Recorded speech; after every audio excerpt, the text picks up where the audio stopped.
Hello, we're back with Genshin.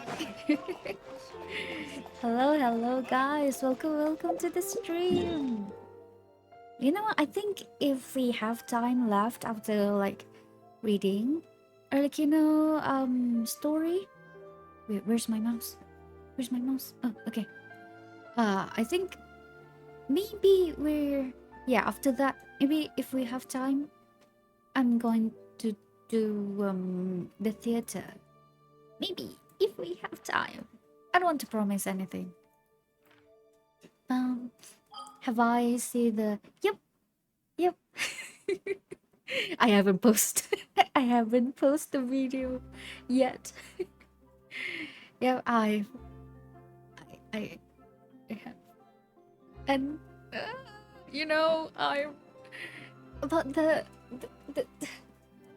everything is really cool and all, and I'm conflicted with the wishing, because I feel like I want to pull for Farina, but then Navia, but then there's Navia, and then they tease the Natlan characters. So I'm I'm forever in dilemma. Oh god.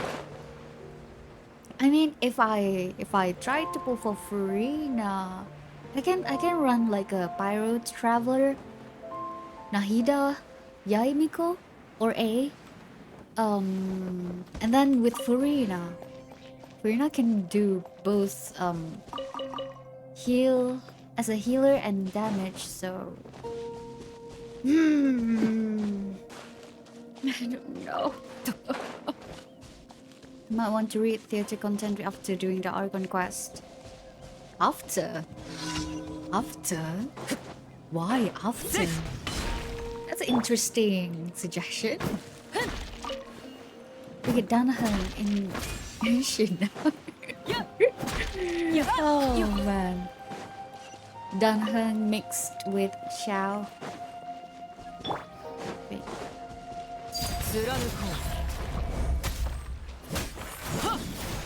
Yeah. Now we do this. Nice! We're done. Little Mag. Oh, okay. This one is... It's not the counting one.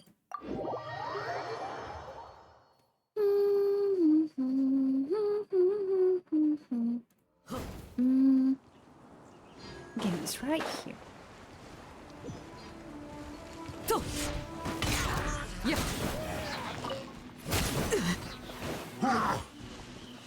Pardon me.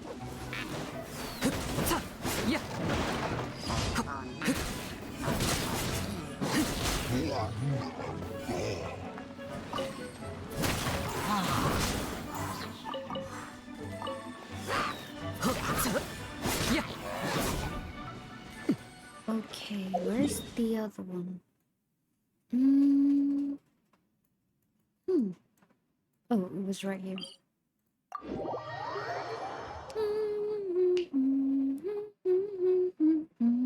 Because the Archon quest contains some info about one of character in her circle. Oh.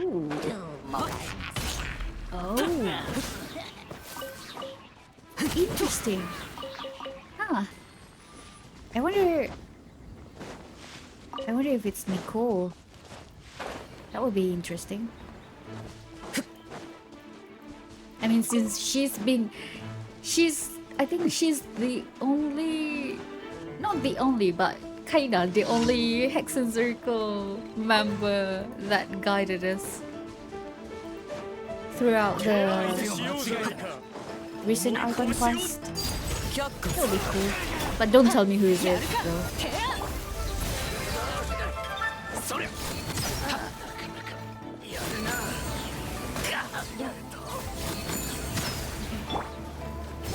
Where's this guy?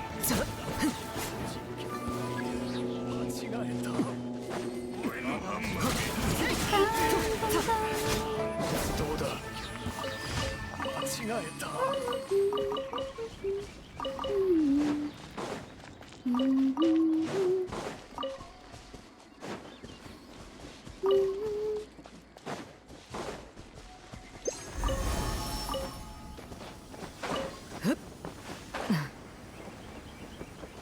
fine doing the theater's levels though, just not reading the book, talking to Wolfie. No! No! How can... Ah, I see. I see. I see.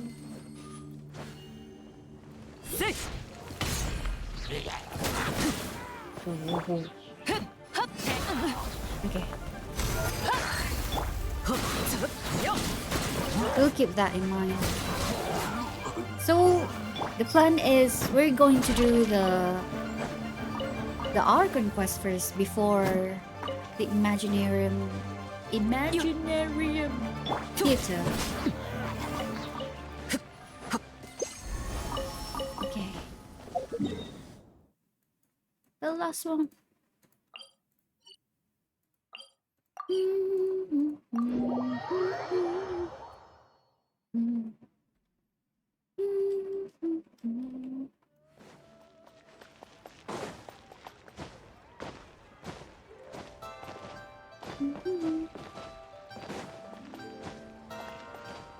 I wonder. Ooh. I wonder if she will make. Nah, I don't think she will make an appearance, but I think she will just talk. She will just talk in our mind. Ooh, if that's the case, I wonder if Dainsleif can hear. I mean, of course. Ooh, that's interesting though. He said that the journey is going to be a long one, and that we'll need some medicine. Stuff for headaches, diarrhea, heat stroke, hangovers, stuff to help digestion. There's just a lot. Actually, why do you need stuff for hangovers? It's probably for business negotiations. What does hangover medicine have to do with business deals?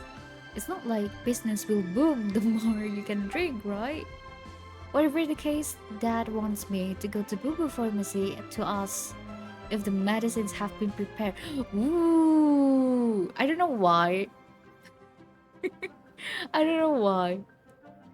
Like, I don't know why Boo Boo Pharmacy suddenly reminds me of the new that reminds me of, like, you know, the Xandas Zone Zero, and also like reminds me of that we're getting new outfits. New outfits. Cannot remember what's it normally. Sometimes, okay? Only sometimes. Only sometimes. Sometimes. I can read normally, okay? Normally, it's a pharmacy. Yeah, their outfit is so good. So beautiful.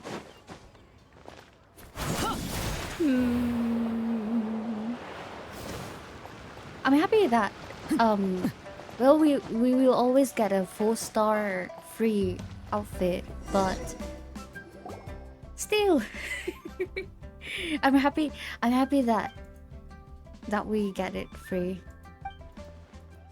I don't know what I'm talking about. My mind is all over the place right now. Mint. You have low production in mint? Mint is everywhere. Okay. Right this way. I will go through this batch of medicines with you in detail. Fool. Okay.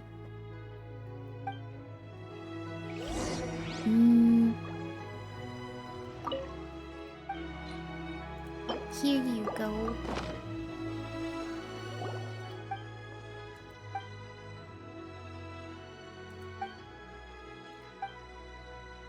Thanks for your help. Okay. Oh? Were you supposed to check the medicines? You still haven't go through the checklist in the back? was taking for so long.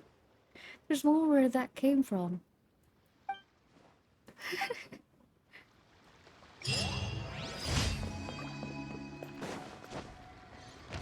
That's completed.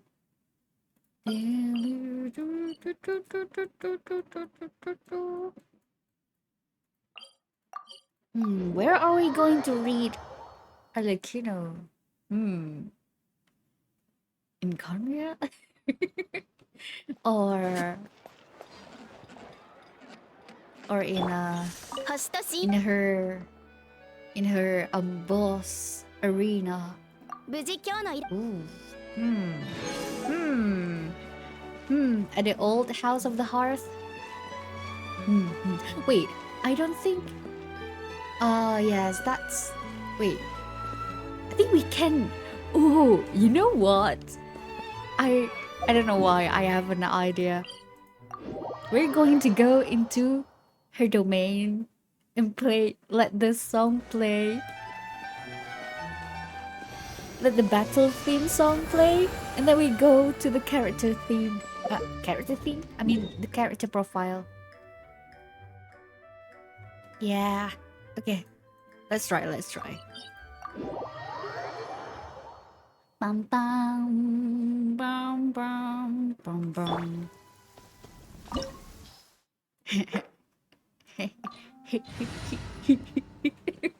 Okay, wait a second. Let me check. Okay. All right. So it should be okay. I think we need yeah, healer just in case. Just in case.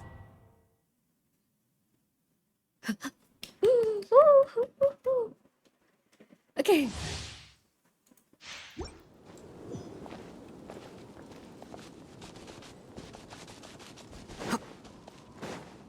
Let's go.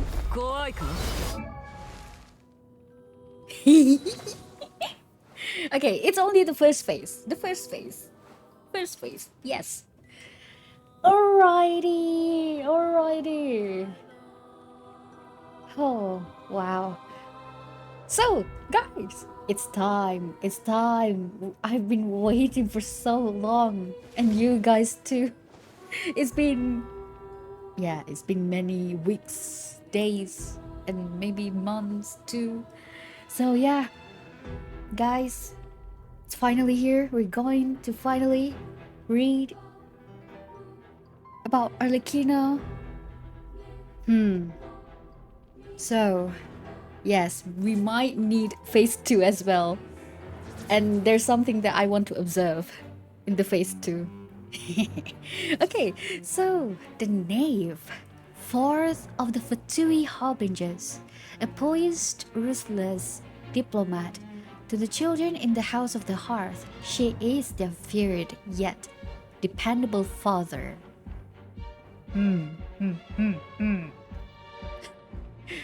Ooh. Oh, we can read it right here. Ignis Purgatorius. Wait, what? She have the same birthday as me.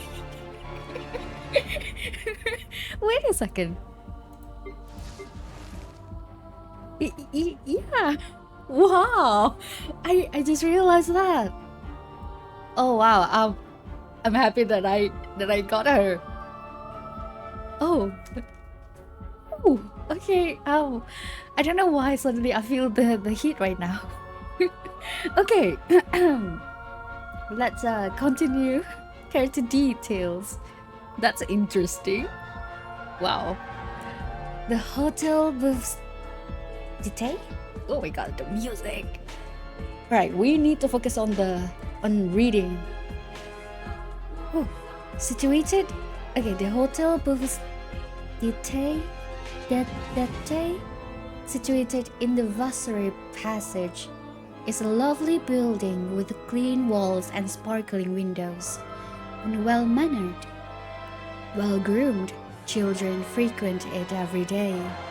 Unlike other mansions of comparable beauty in the Court of Fontaine, the registered owner of this property does not live on site. Oh, indeed, nearby residents have not even heard of her. The signature on the relevant documentation is but a false identity. The real power lies with someone else. If one could hear the children whisper at night behind the hotel's closed gates, one would hear this appellation, Father.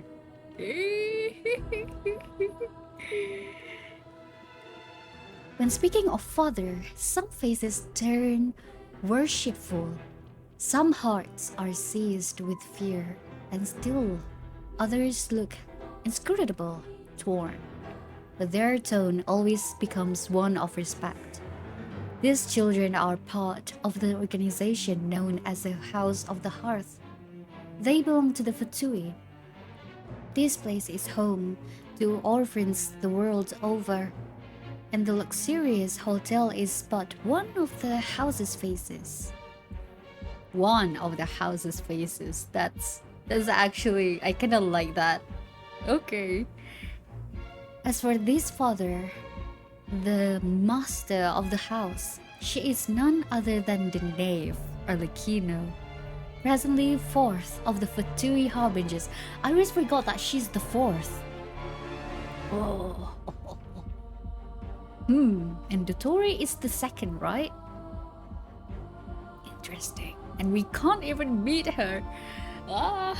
The Fatui and this Harbinger enjoy a mixed reputation, but to most of these children, Father is the most important figure in their lives.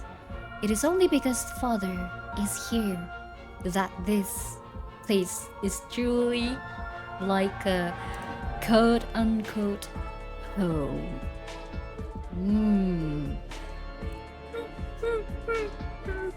Wow. We move on with the character story 1. Almost all who have had dealings with the knave have felt the unseen, oppressive weight that emanates from her. She commands any conversation with ease. True. And few can keep the secrets of their heart from showing on their faces when confronted with those unique eyes. The texts are not wrong. Ever ruthless, she will settle affairs while talking and laughing, even being so considerate as to do those who come after a favor by rendering the area spotless, so as not to traumatize them. But none of that is what makes her most dangerous. The unknown, quote unquote, the unknown has, after all, ever been the source of all dread.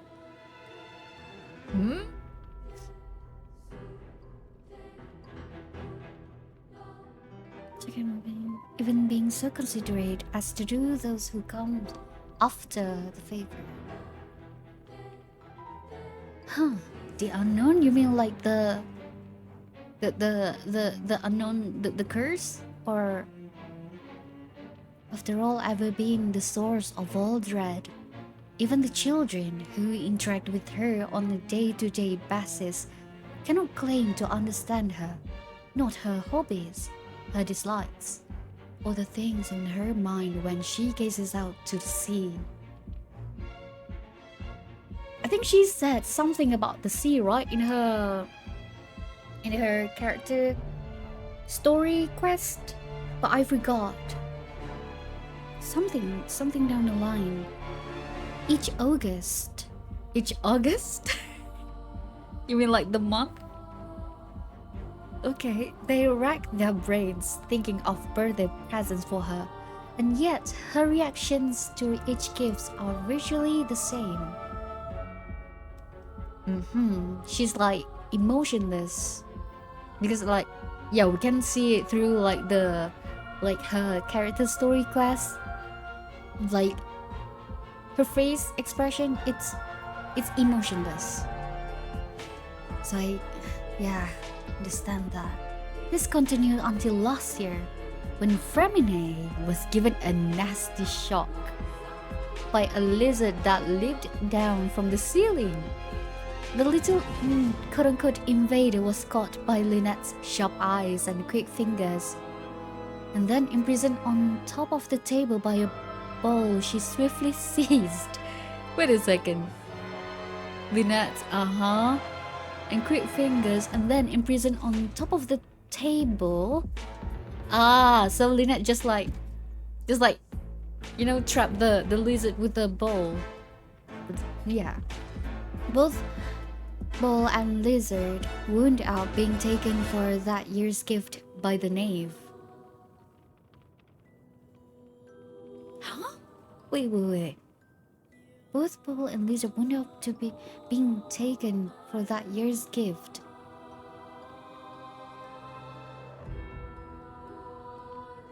My brain is not working right now.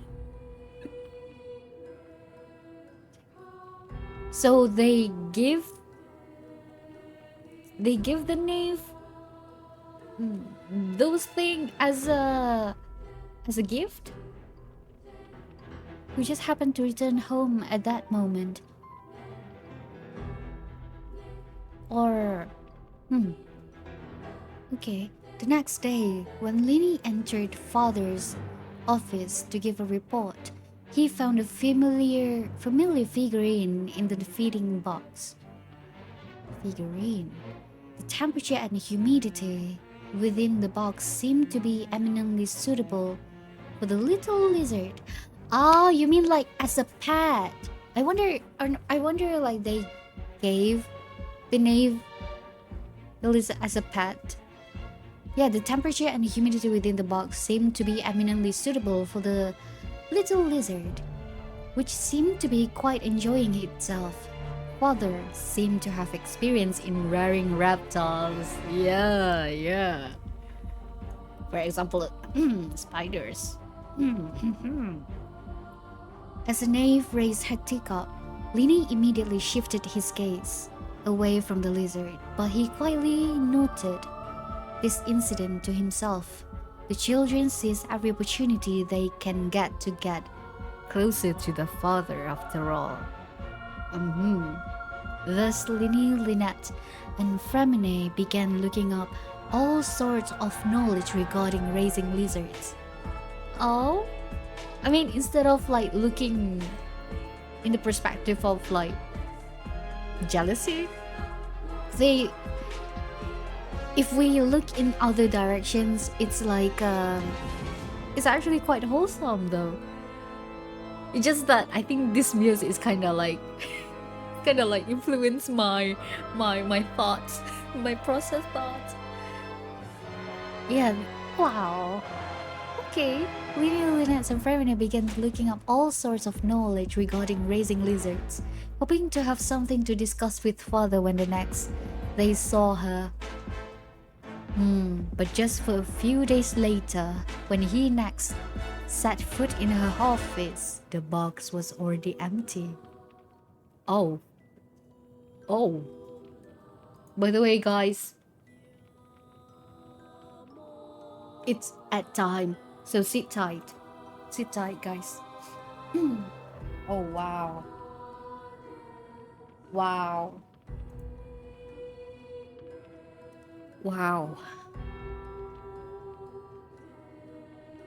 I like how they like the siblings tries to like figure out a way to raise the lizards. I wonder what happened to the lizard then. I mean, like, if it's dead, I wonder if it's because of like her curse. Because we in the animated short, We don't know how the spider died. So, it might be.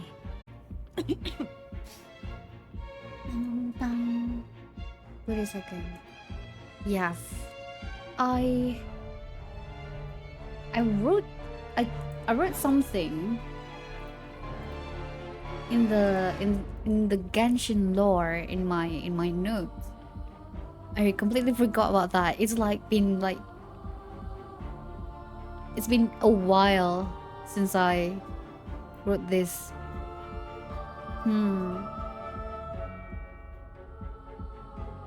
Where is let me check something in the meantime until the ad break ends.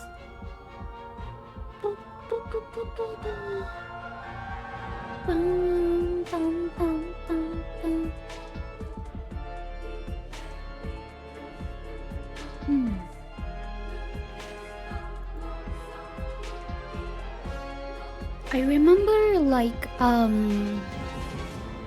I wonder if from the Arlecchino quest. I wonder I'm trying to remember. Yeah, the Project Stuja. I wonder if this project will become the main Archon quest later in Shinezaya. That would be so cool. That would be so cool. Because you know, the Ever Winter thingy. I kind of forgot.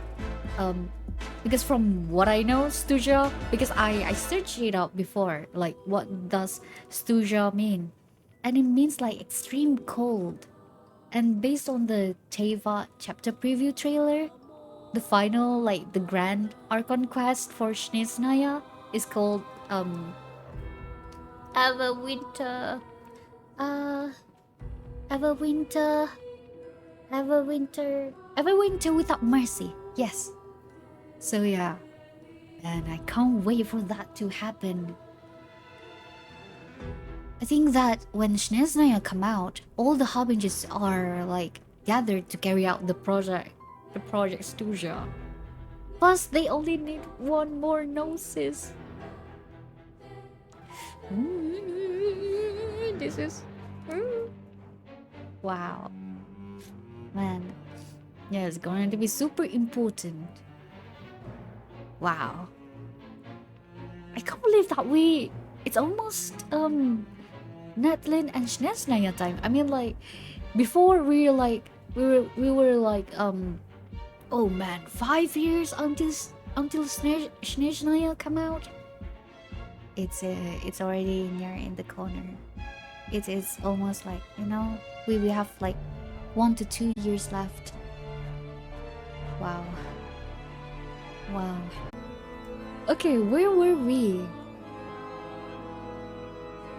Yes, the children seize every opportunity they can get to get closer to their father after all. Thus Lini, Lynette and Fremine began looking up all sorts of knowledge regarding raising lizards, hoping to have something to discuss with father when next they saw her. But a few days later, when he next set foot in her office, the box was already empty. Father, what happened to that lizard? It attempted to open the box lid a few times, so I gave it back. It's freedom. Oh, okay. I thought her curse kind of makes the lizard died or something. Okay. Our acquaintance was brief indeed, but that was the choice life made. The knave's voice was completely calm. Looking at the confused Lini, she then directed a casual finger at a bird that was poking. It was poking about at the windowsill. Ah, yes. Not long after it left, the lizard became this one's lunch. Now it seems to want me to serve in seconds. Go chase it away. Oh.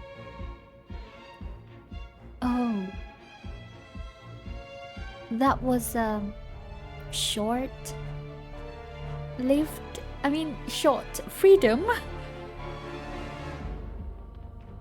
I okay. Wow. I mean, fate.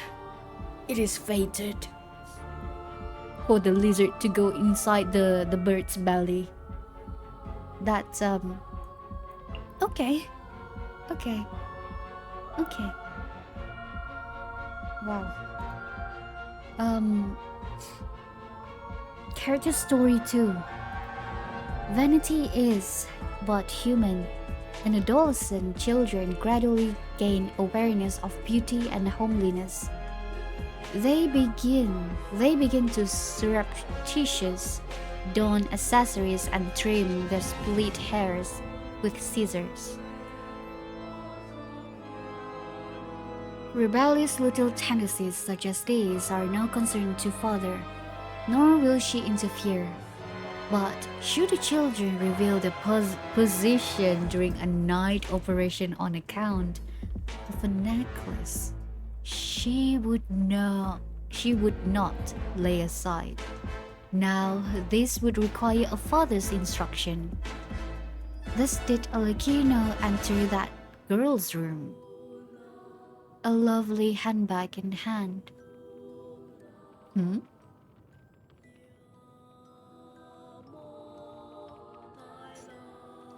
When speaking of necklace, it kind of reminds me of what is the kid name? I mean, like her best friend.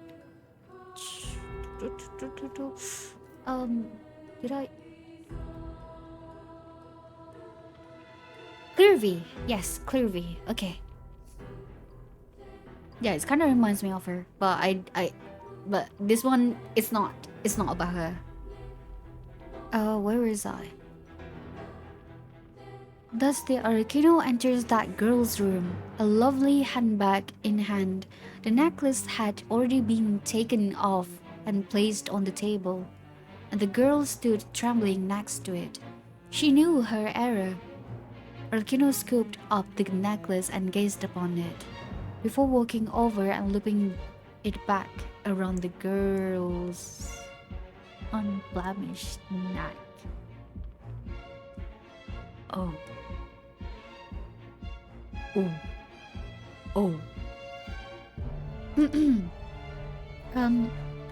She knew her error.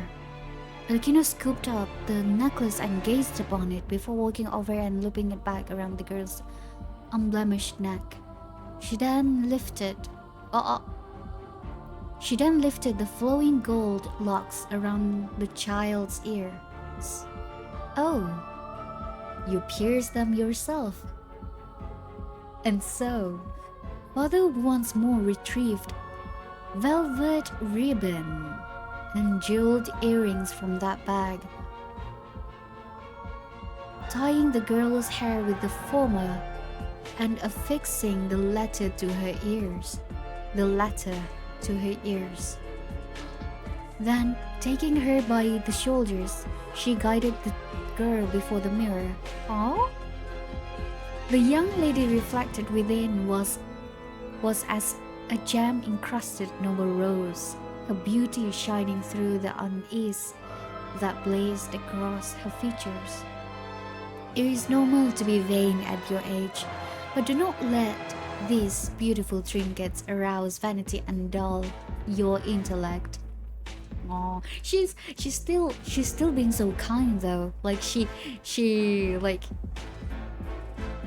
how to say, like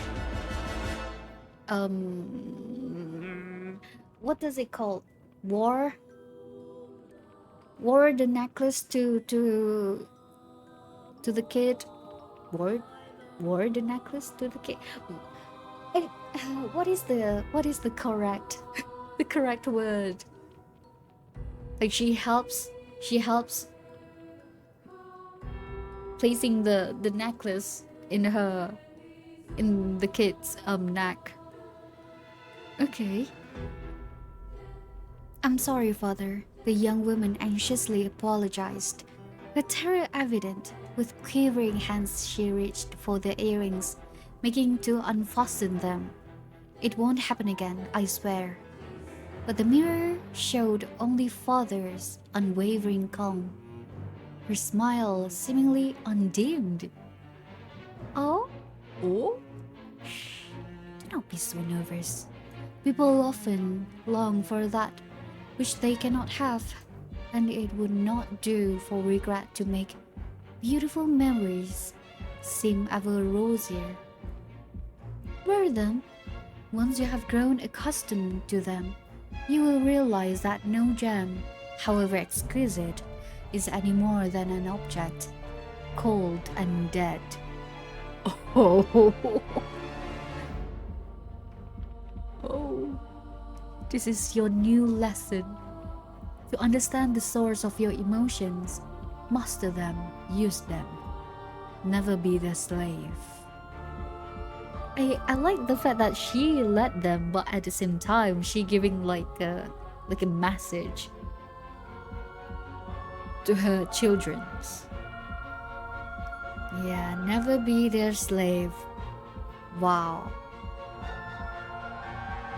She's a really good father, but it's quite knowing her, she's really, the way she says is really cold, I would say.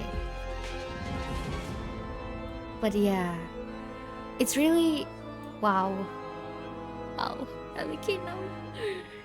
Yeah, it's a good lesson, really good lesson, because if not, it will be just like, you know, the guy, the truffle, I forgot. I can't pronounce his name from her character teaser. Yeah, it will be like, you know, greedy stuff like that. That's why you can't let them be like, you cannot let, like, oh god, you cannot like make yourself as a slave for those things. Hello, welcome to the stream. Character story 3. Before father rewrote the rules, the House of the Hearth had a wholly different face. True. The previous knave was named Rusabina. Of course, you used that name directly, and the children all called her mother. And she seemed a perfect one, a friendly smile, a gentle demeanor. Consciously conscientiously caring for her family, and never without stories to tell the children. You know what I realized, since I did like mention in the past that maybe, you know, I can become the mother and Arlecchino can be the father, and little did I know that our birthday is the same. I don't know why. It's so funny. It's so unexpected. Yet you should have been brought up in an even slightly ordinary environment. The tale she told would have curdled your blood and chilled you to the marrow. She would speak of unspeakable cruelties as if they were fairy tale fantasies. Yeah. Like that one in the animated shot, like defeat your brothers and sisters to become the one true king. Guiding the house members to mutual slaughter until the strongest among them was selected as king. She called herself a mother, but never saw the hearth as her home. To her, the unnumbered sacrifices were but an interesting experiment. Man. By the way, I forgot that I have this. Dang!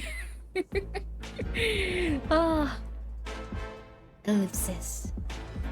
Before taking the title of the knave.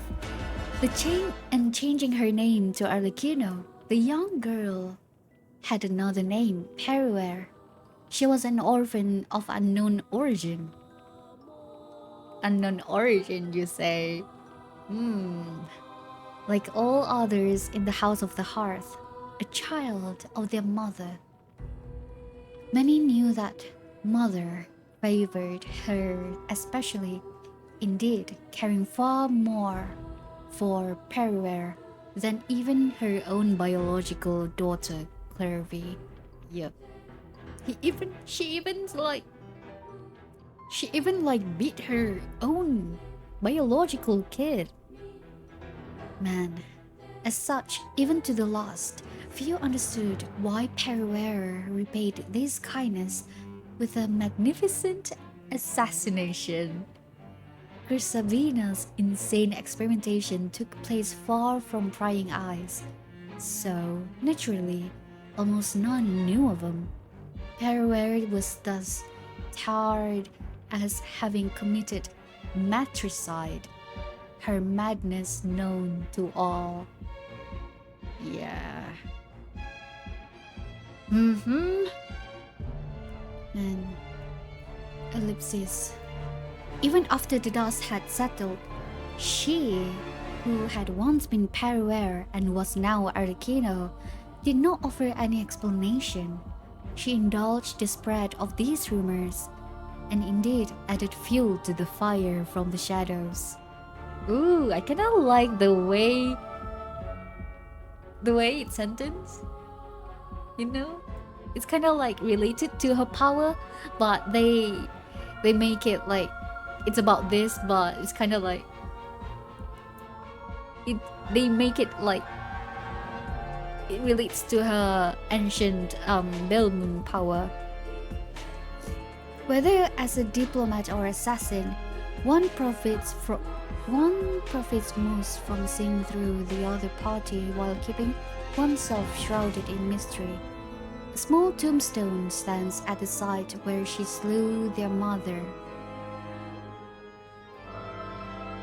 The eulogy penned by her hand. Is there a tombstone? There's a tombstone? I didn't realize that. At the site where she slew their mother, the eulogy penned by her hand. Here the last light of the setting sun lies buried.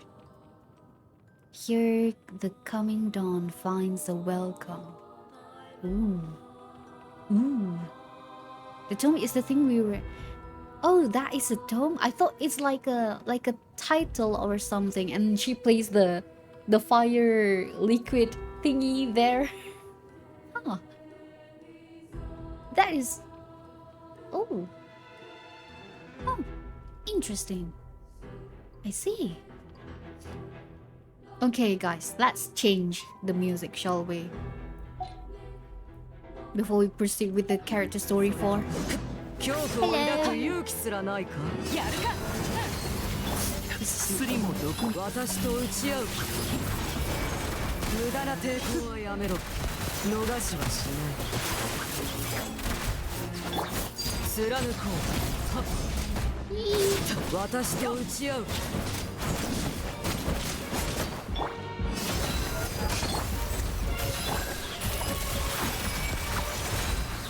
Wait.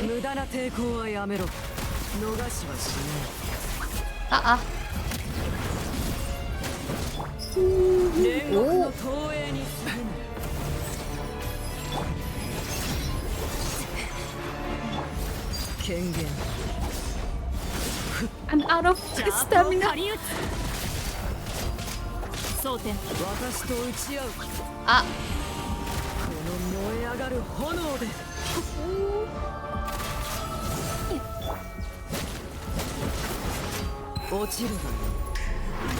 Almost there, guys. Ooh. Nice one.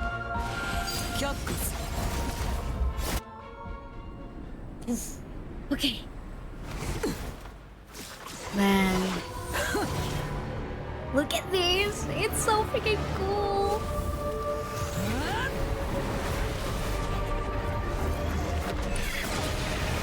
Wow! I don't know why. I'm still in awe looking at this.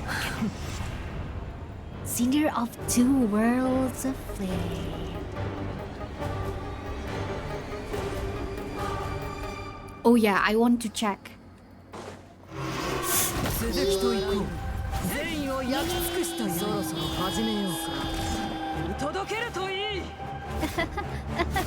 Wait, can I? Oh. Huh. Stop it. Interesting. Oh, I'm dead.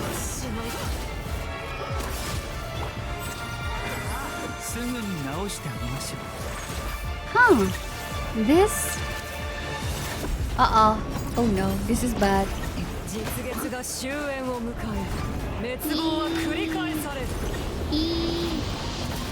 It's okay. I have Baiju. We'll be fine. Yeah, look at that. Like the eye. Interesting. Okay. Let's go. I looked at it. Okay. For quite a while. Character story 4. To hide her origins and consign the truth to the flames. Arlecchino has always proclaimed herself a Fontanian. We will get to know. The truth is, however, that she discovered an ability to wield a strange fire from a young age. And it's like the curse. She got the curse since she was a kid. This attracted much curiosity as no one in her family, quote-unquote family, knew of such power. But at her young age, this seemed like no ability to be boasted of so much as a deep-rooted curse. Each time she let her vigilance wane. Vigilance. Murder, vigilance.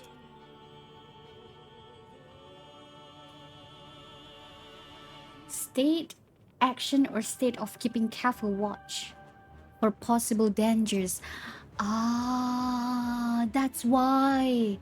Yeah, like every time in the animated short, every time she looked at the like concerned about the spiders, and when she looked on the luminous bell during the fight scene, the curse is like really like speeding up. Ooh. Each time she let her vigilance wane.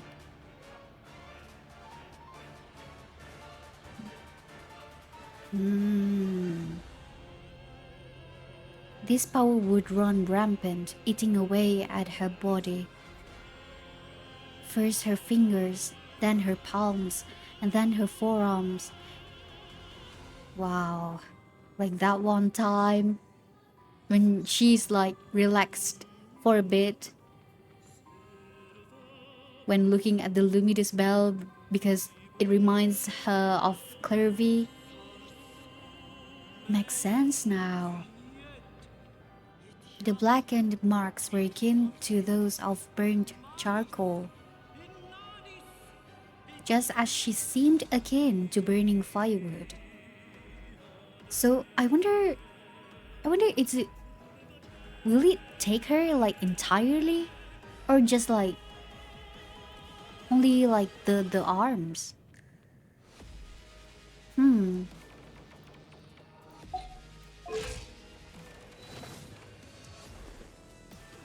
I think so. For now, at least.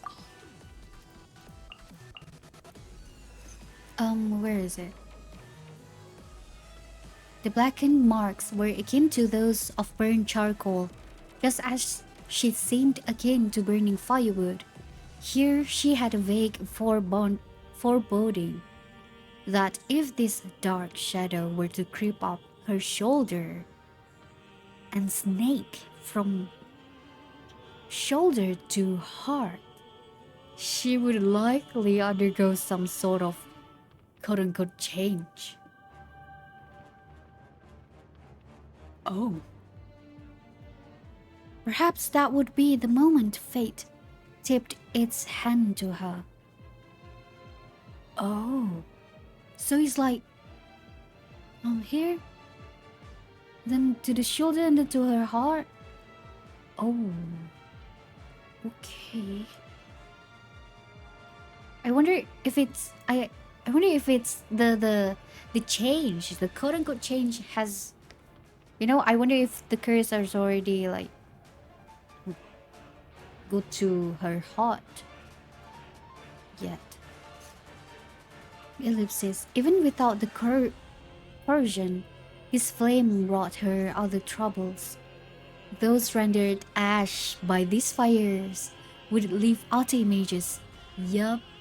At times they were fragments of memory, and it's amazing how it's like it creates these shadows and kind of like sentient. Wow. At times there were fragments of memory, and at others they donned the aspect of dazzling colors. As those who fell at her had increased, Arlecchino began to hear various voices. Oh. And, and I'm just killing all the villagers. And not gonna lie, I mean like what if I wonder if you kill the villagers, I wonder if Arlecchino will hear like voices like something like that, or like the human part of the villager. It's kinda interesting to think about it. If she did once kill the villager, if she ever killed a villager.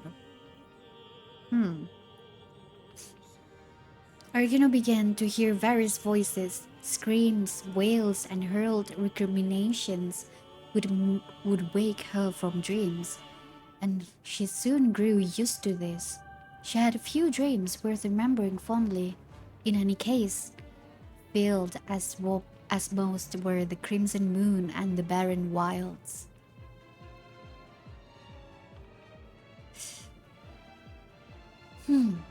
In cases few and far between, these after images would be complete enough to take on the form of a conscious individual. Yep, just like Clervy. Of course, these were hardly as special as Clervy's shadow, but they would still appear by Arlecchino's side, driving the clamor away and buying her a moment's respite. Like children at play, they would gather for a time and then drift away as they pleased. Arlecchino remembered who they were in life, but she would never call them by their names. Let's see. Wow. I like how we get to know more about this power and like what it does and everything. It might not be everything, but we still get the details. I mean, that is the function of the profile story. Wow. Character story 5. Oh, it continues. Okay. After meeting the Saritsa, being bestowed with a delusion and inheriting the name Arlecchino, the young nymph was also granted an individual audience with her superior. Director Piero's expression lay hidden behind his half-mask. I know you still harbor dissatisfaction and doubt. As such, I will answer 5 of your questions concerning the world. Or concerning yourself. Concerning yourself? So does Piero knows about the curse? Or like about where she's from? Or that's interesting. Okay. Okay. Ellipsis. Okay. Let's yeah, place them right here. Okay. You need not ask for guarantees from me. Ask about our programs and principles, or about Her Majesty's ideals. Those I can answer freely without reservation. Arlecchino did not fully trust the jester's open honesty. Then let me also state that I reject any deliberate mystifications and obfuscations, as well as word games and lies.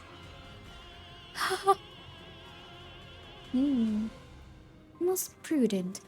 In that case, allow me to answer the first question weighing on you. Why did we choose you? And why did you accept? The naive will die for their ideals, but we are willing to endure even the meanest existence to accomplish our goals. Wow, Piero. Wow. Question 3. 3. Well, is it 1, 2? Is that it? 1, 2? Or maybe they just cut to 3? Okay, question 3. Why do my constant dreams of a crimson moon and my powers mean? So that maybe there's 2 questions there. Maybe, I don't know. I once served.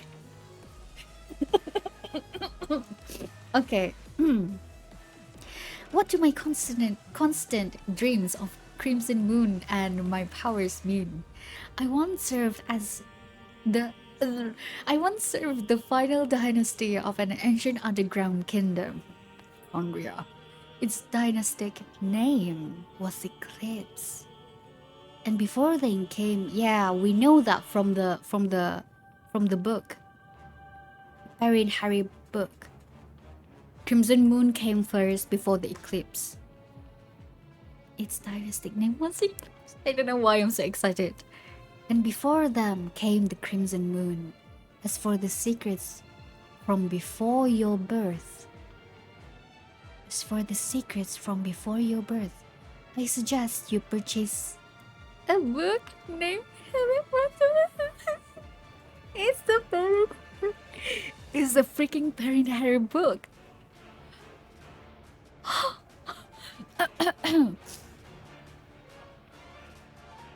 As for the secrets from before your birth,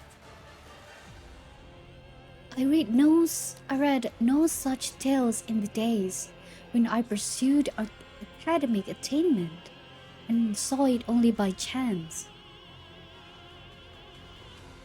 The circumstances depicted are spacious, but the key details are accurate. You mean the fact that there's this witch, maybe from Liyue, because it was defeated by Morax, or maybe she's not from Liyue, but she's the witch. I'm trying to remember, like, from the Perrin Harry book, like she kind of like make these 2 best friends fought with each other.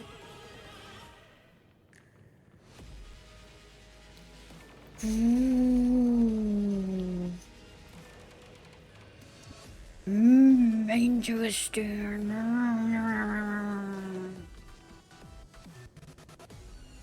As for the secrets from before your birth,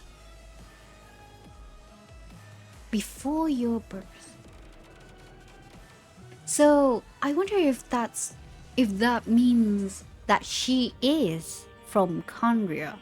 But hmm, hmm, interesting. We need to check the book again. Question 5. What will become of me and the others in the House of the Hearth once everything is finished? Everything is finished, dear. Ooh, the end game? Oh, I don't know why. I can't imagine this game to be finished. I don't know, maybe because I'm quite fond of it, fond of the game, and it's just sad to see the game you've been playing, you've been fond with for years and years, and finally come to an end. It's sad. I'll be frank. None of you have any place in my ideals, for I plan only to uphold the virtue of folly. I remember that line from the from the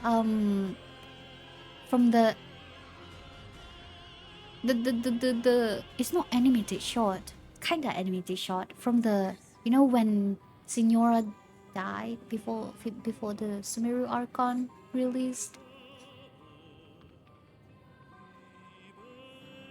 Virtue of folly. But I can guarantee that our Saritsa will once again be a god who loves all humans. And in her ideals shall all human wishes be granted. Human wishes. It's either that it means two things here for me, like from my perspective. Like it's either the wishes is like in form of, like, you know, just like, you know, just normal what we wish, or it's the eye, the vision. This virtue of folly was, of course, left enigmatic, but she accepted this answer nonetheless. The fool had given 5 answers to her 5 questions. The fatui, the fatus, and the mist that covered her eyes was beginning to part. Arlecchino, Pierre called out to her as she departed, and she turned around. Rather than dwelling on how the world is now, we should consider to where it should go.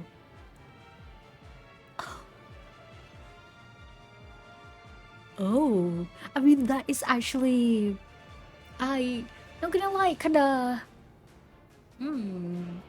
agree. I kinda agree to that. Rather than dwelling on how the world is now, you should consider to where it should go. The sounds of her departing footsteps as she spun on her heel and kept walking were the only reply.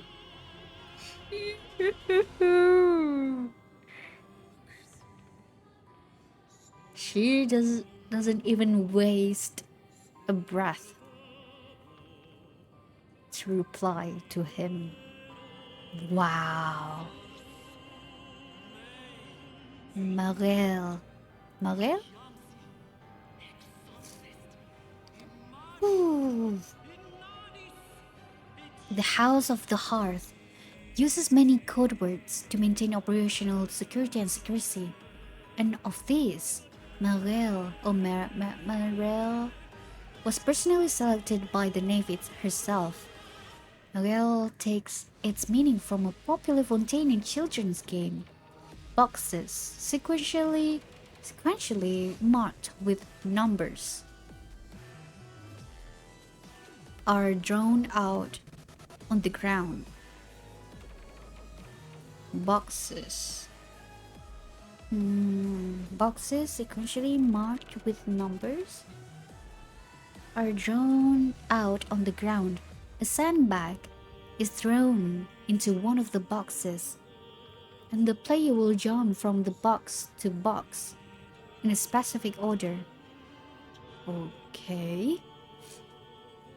No one knows when this game began to spread, nor who created the rules, but all young children of the hearth have experience being taken by older children to play the game.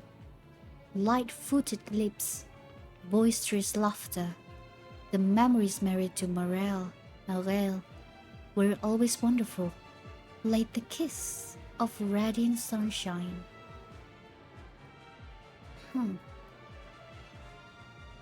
As such, at first the children were perplexed when their father was torn between assigning at ease or danger to that code word. Little did they know that in the house that came before, Morel was no game. Yeah, it sounds like a name though.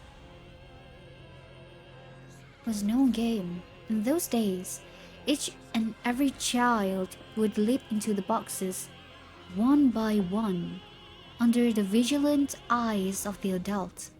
Stepping out of the lines or breaking the rhythm was not allowed. Okay, where's this going? I hope, what happened if they, break the rules? There was never a need to ask the punishment for making a bad jump, for the area outside the box was locked, lined with upturned blades. What the? Those kids will get hurt in the spot, and if the kids fall and the blades hits the heart, he died. This is not a game. This is wow. That's cruel. Those who lost their balance, whose stamina failed.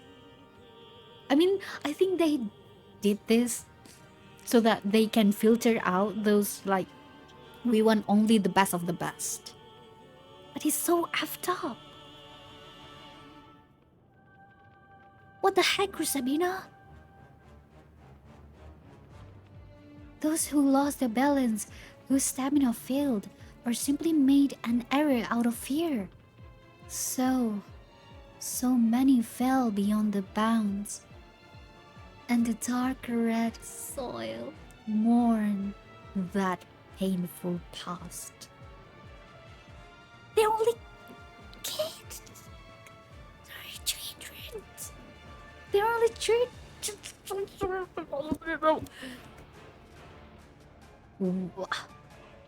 Dark red soil? Wow. Jeez.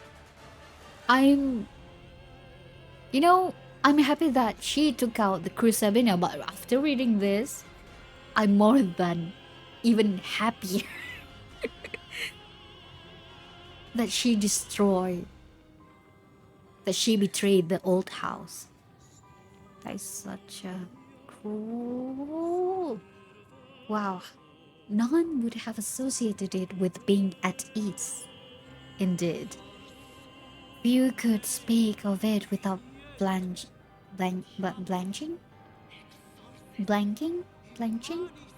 Yet after her hesitation, Arlecchino chose at ease as the code words meaning that day. Miguel was by then no longer associated with danger. Yeah, because like from the old house, that is danger.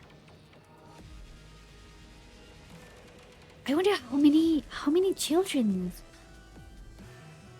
died because of that.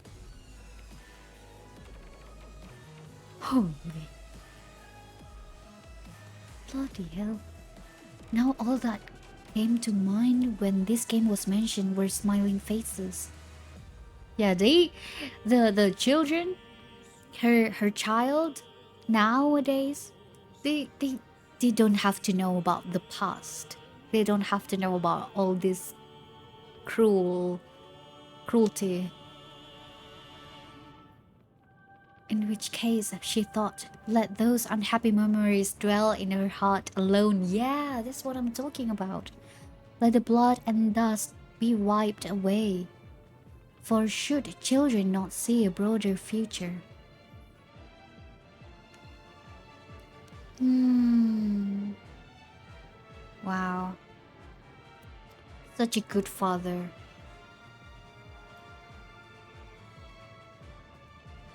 Man. It's more than just experimentation. Wow. Wow. I really want to know her her dialogue, like her thoughts on Dottore. I mean, like, we know from the story that she don't want to deal with him. She doesn't even want to strike a deal with him, except for like to like like the like her blood fire, to extract her blood fire. Only that, man. Wow. Vision. Man, oh man. Arlecchino has many sources of power. The ancient Bale moon blood fire burns within her. The noble blood. Noble? Blood? The ancient Bale moon blood fire burns within her. The noble blood serving as both curse and blessing. His was her first support. Noble blood.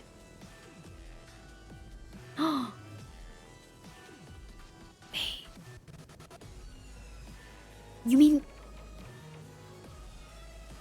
Because isn't Perrin Harry... Wait, is he noble? Maybe I'm thinking too much right now. Okay. The merciful Tsaritsa pardoned her matricide and granted her a delusion. Proof of royal favor and a badge of honor. That was the third time she obtained a source of power. Third time. Ancient Bale Moon blood fire, and then the delusion.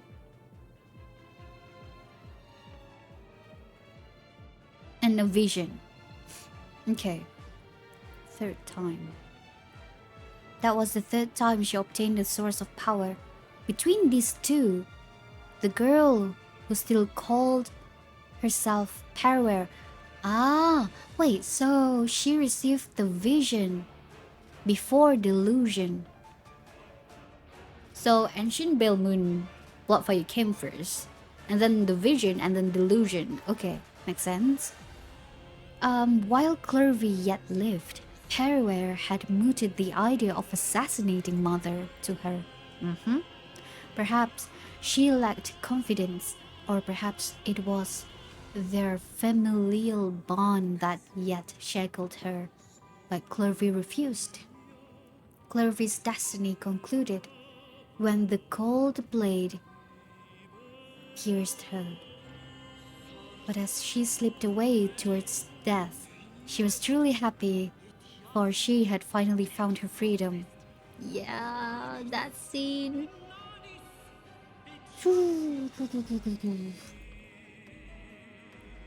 But for the living Parware, the fate's gears had only begun to turn.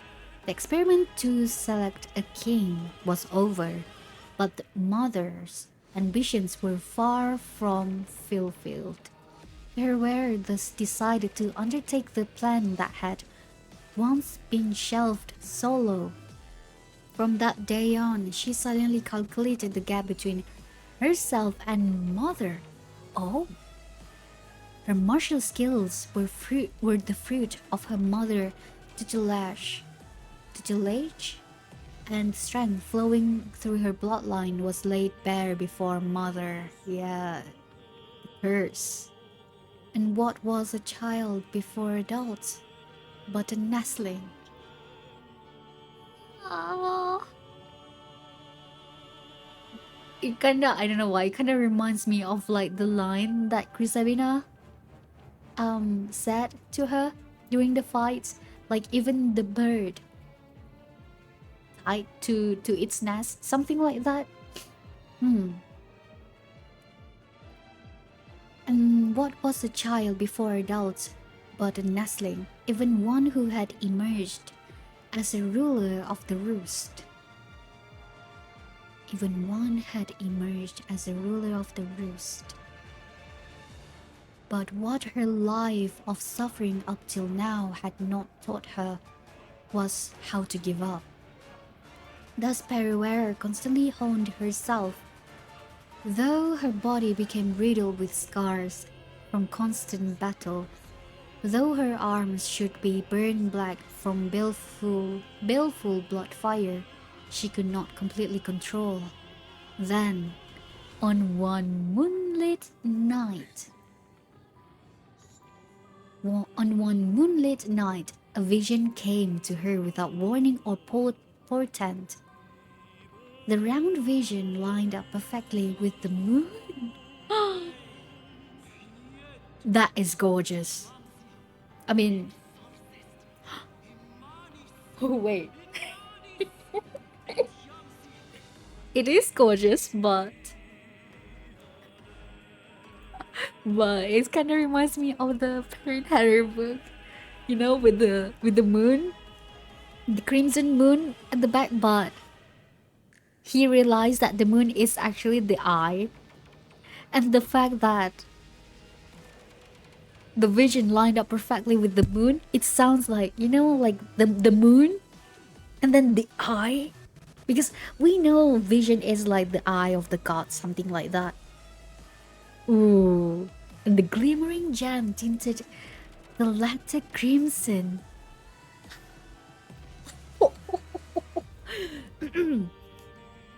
Okay, was this her wish?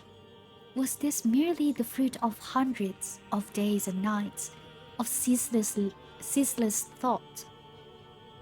Such a question was doomed to remain unanswered, and so she did not obsess over it. She merely concealed the vision in the place closest to her heart. Oh, I see. Conceal the vision because, yeah, she doesn't want anyone to know that she received the vision, because if if they know, it would change the whole plan. She merely concealed the vision in the place closest to her heart before sending Mother a pleasant little surprise. As a Fatui Harbinger, Arlecchino bows before no god. Yet though it represents the institution of the Seven, she always takes meticulous care of this vision. To her, this is proof of her defiance of fate, wresting from it command over her future. Oof. I think Novelette said something like, if that person receive a vision, then their fate is locked. Something like that. Wow. By the way, sit tight, guys. Sit tight. We're going to run an ad before we continue. Wow. Man, that's a... Wow.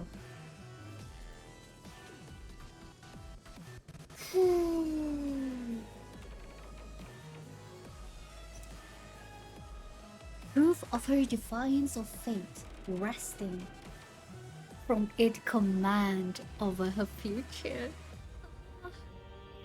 Man, the fact that they mentioned that the vision lined up perfectly with the moon, and it reminds me of the crimson moon with the eye. Oh man.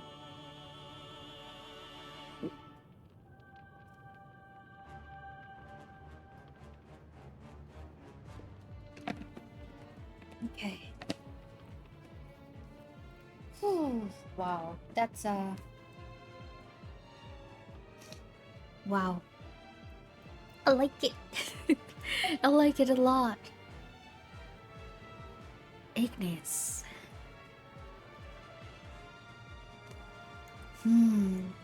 Yeah, this is like it's like that one being. I'm still wondering, like I'm still wondering what those beings, little pari. I will call them pari. I will call them pari. Like the pari from Sumeru. Yeah, like those beings in her battle arena. I wonder what are those?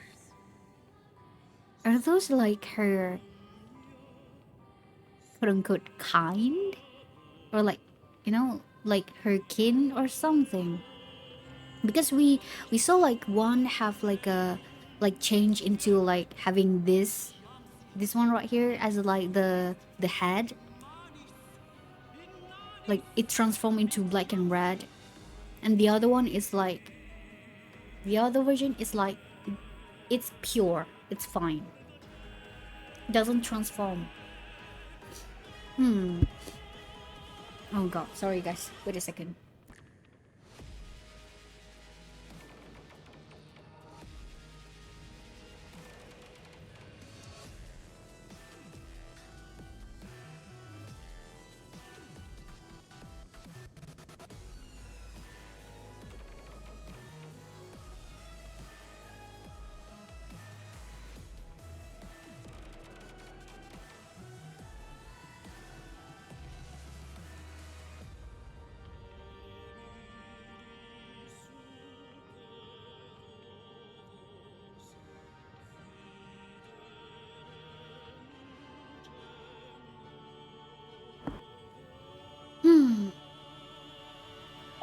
Like, look at that.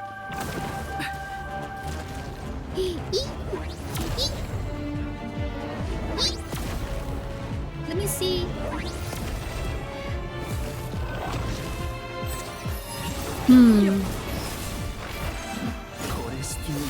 Stay still. Stay still. Stay still.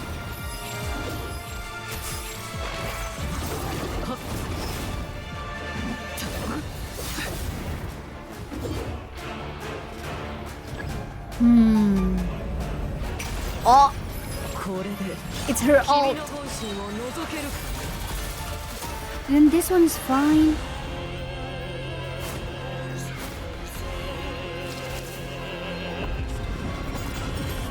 Okay. Could those be the remains of her big victims over the years?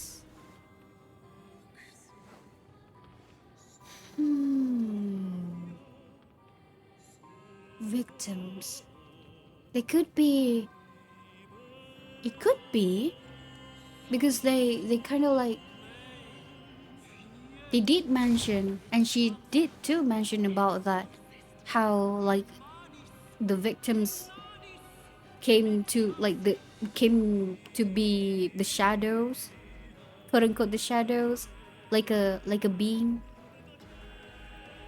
and like she's constantly hear the voices, their voices. It could be, yeah. Oh wait, let me do this before we read the.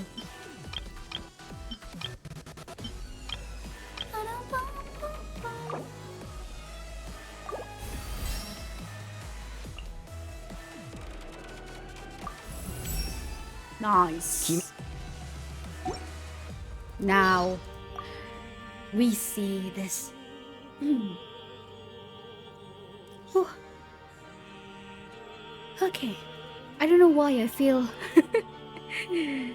I feel very hot right now. Okay, let me.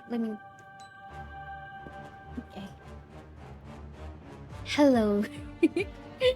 あーファデュイ執行官第4位召使いアルレッキーノだ。ハウス・オブ・ハースの子供たちにはお父様と呼ばれている。いい関係を築けることを願っているよ。難しいことではないだろう。まだ君と敵対する理由はないのだから。違うかな。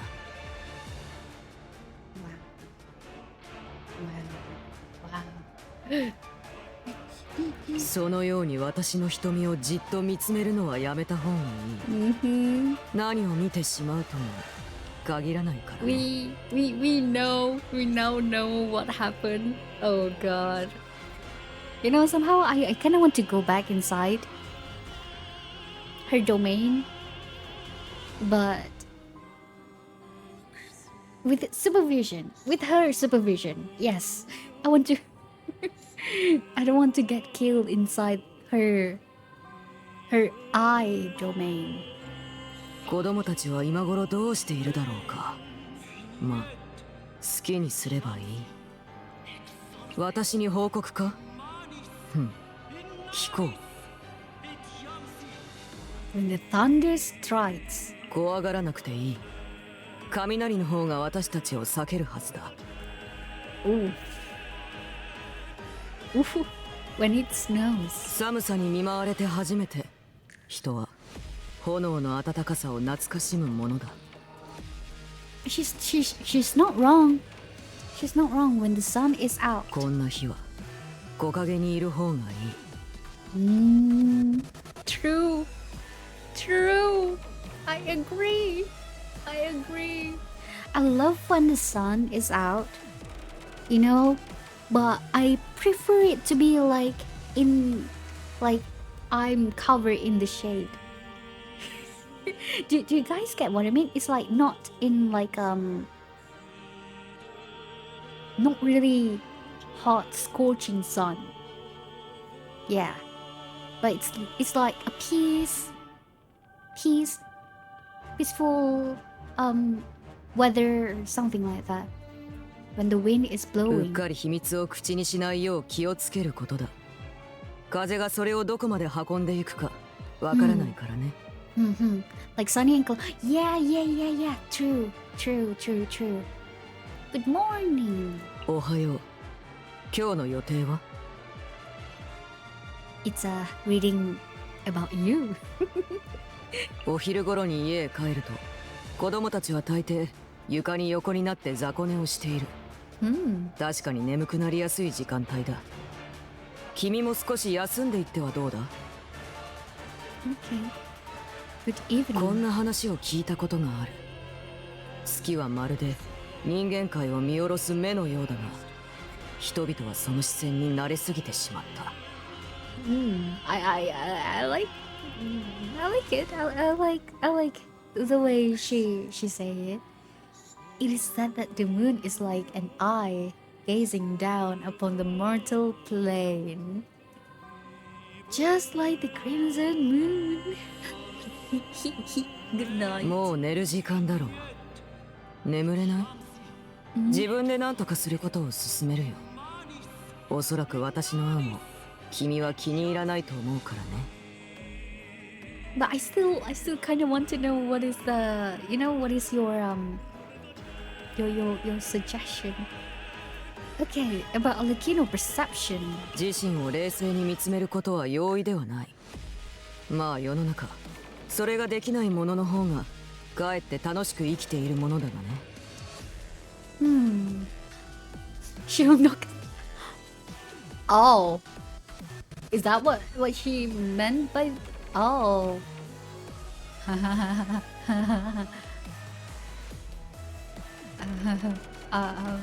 Okay. 私についてこんな噂がささやかれているのを耳にすることがある。冷淡で残酷な手段を厭わない人間だと。弁明するつもりはさらさらない。偏見は真実を隠してくれる。これは私にとっては好都合だ。だが少しは彼らの期待に応えてあげないといけないだろう。私の手から逃げられるほどの実力と地位を彼らが持っていることを願うよ。It's just like what we read in her character story. Man, you gotta, make sure you have you're saying all of those stuff. Make sure you have strength to defeat me. About us, compromise. 君の心情は私のものとは違う。肩を並べて行動するためには互いに譲歩する必要があるということだ。私の秘密をいくつか共有しよう。まだ話せない部分については知らないままでいた方がいい。君のためにも。But I still want to know. I still want to know. I still want to know. Do that and I'm willing to share certain secrets with you. Information that I choose not to reveal. However, is best left unexplored for your own good, of course. But we need to know. I need to know. 子供たちは君から物語を聞くのが好きらしい。次はいつ来てくれるのかと折に触れて尋ねてくるんだ。あの子たちの膨らんだ期待を水の泡にしてしまえばそれなりの埋め合わせも必要になる。それも含め検討してくれないだろうか。Okay, but I want to know your secrets more. You know that information. But yeah, okay.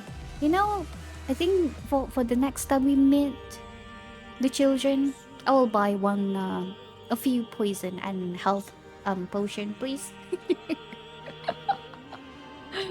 Oh God, about the vision. 長い間、私は何かを願ったことなどなかった。クルセビナを暗殺するという考えが浮かぶまでは。だが当時はバカバカしいとしか思えなかった。相手は名の知れた執行官。しかも私の身につけたほとんどの武術は他ならぬ彼女から学んだものだったのだから。しかしどうやら強く願う者のもとに神の目は訪れるらしい。私は神の目を授かり、しるべき代価を払ってその力を使いこなせるようになった。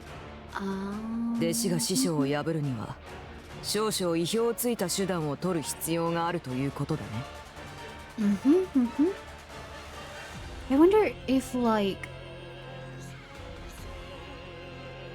she received the vision during it's before she killed Krusabina, but I wonder if it's happened when she killed all her brothers and sisters. Something to share. 体巡る炎、潮のごとし。普通のものからすればただの稚拙な死に過ぎまい。しかし私にとっては変えようもない現実だ。Man, I don't know why, but I get it that the flame run through her body like blood. But not gonna lie, guys. I don't know why, but my body feel hot every time. I don't know why. I like that. I like that. We have this, even though it's different things, but I like this parallel. Oh God, all because of we have the same birthday. Okay, Aurora. Oh, Aurora? スネージナヤのオーロラは実に美しかった。Wow. 一見の価値がある。Man, Kirby. Spiders, interesting things. Spiders. 以前バンビという名のクモを飼っていた。バンビなかなか興味深かったよ。猫や犬のようなペットと違ってクモは飼い主に懐くこともなければ恩を返すこともない。だから飼い主との感情が深まることもない。私にとってはちょうどいい関係だった。 True, true. I mean, you're not wrong. You're not wrong. About Lini. 本当の家とは何か、そうクリーブに聞かれたことがある。しかし私は答えられなかった。ハウス・オブ・ハースは身寄りのないものが集まってできた家だからね。私は家の不合理な部分を否定したいという思いからクルセビネを殺め、新しい規則を定めて子供たちのお父様になった。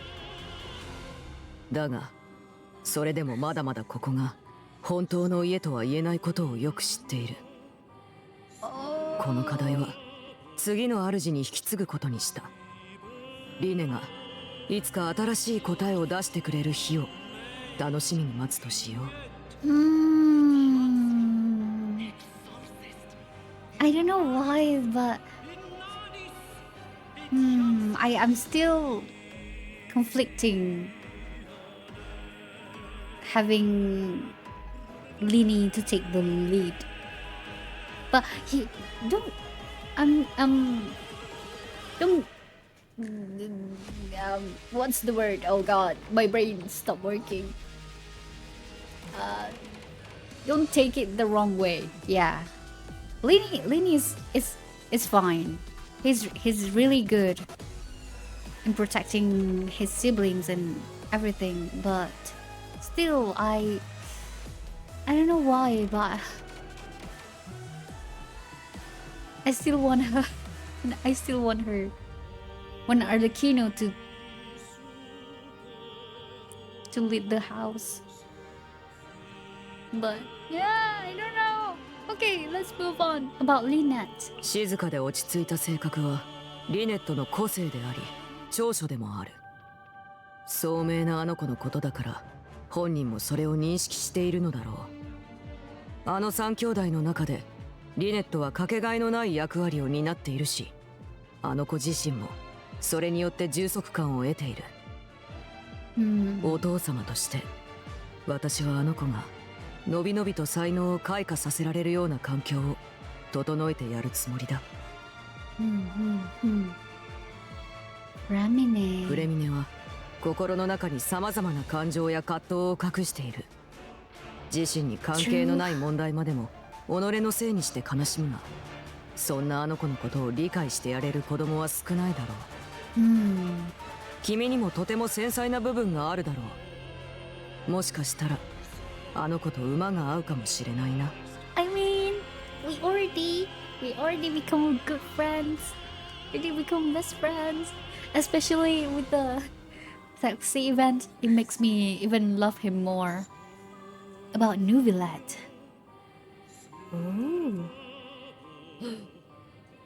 Oh, this is the only characters?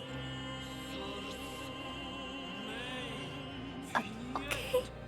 Oh, just like the important characters. And also like the siblings. Interesting. About Nuvilet. ヌビレット殿は仕事でもプライベートでも一定の距離感を保つことを意識しているようだ。そんな彼のことを感情に疎いと評価する人も少なくないが、私はその逆だと思っている。法の冷酷さは民衆を守るための公平さから来るものだ。同様に彼のそういう一面もある種の特別な前世であると言うべきなのだろう。Wow. Wow. I like that she respects Nuvilet. And wow. Wow. I don't know why. At first, I think like including me, like at first when we met or like know about Arlecchino, it's like, oh god, she might be really really strict. She might be really cruel. She might be doing really bad things. You know, it's just like what she said, like the rumors. It's just like the rumors and everything. But the truth, she's you know, she's being true to herself.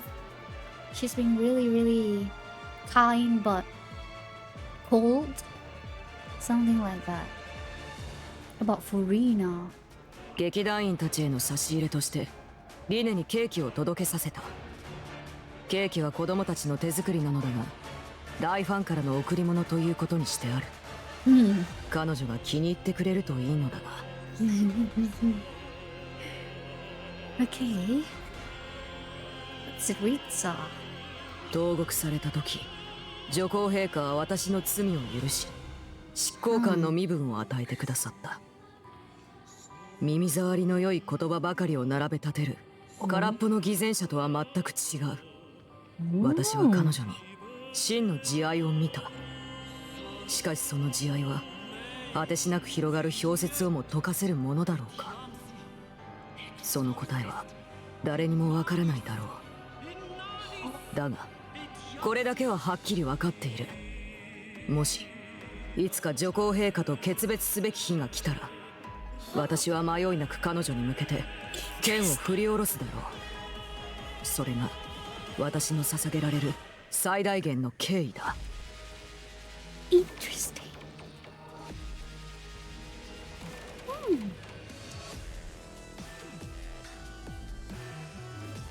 I could sense she was a person of true sincerity and compassion. Well, she used to be god of love. Like love all the people, the humans.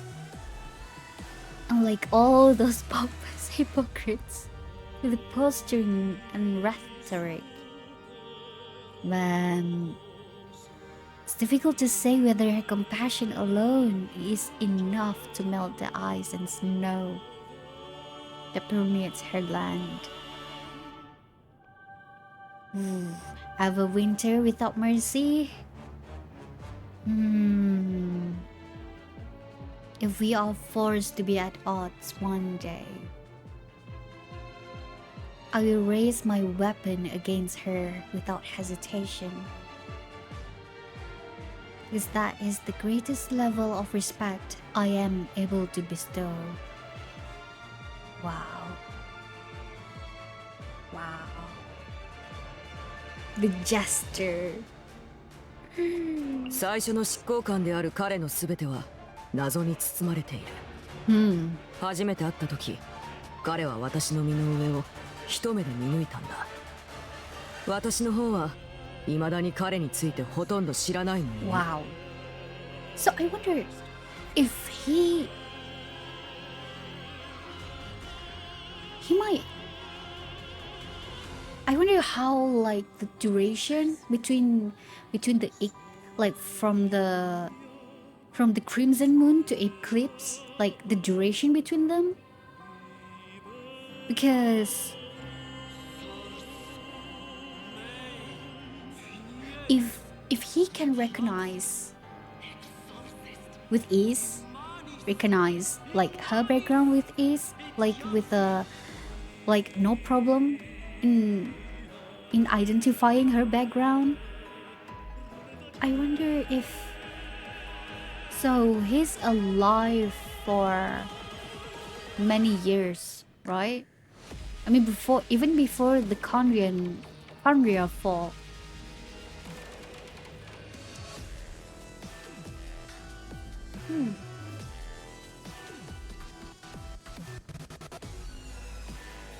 Before he gets the immortality curse.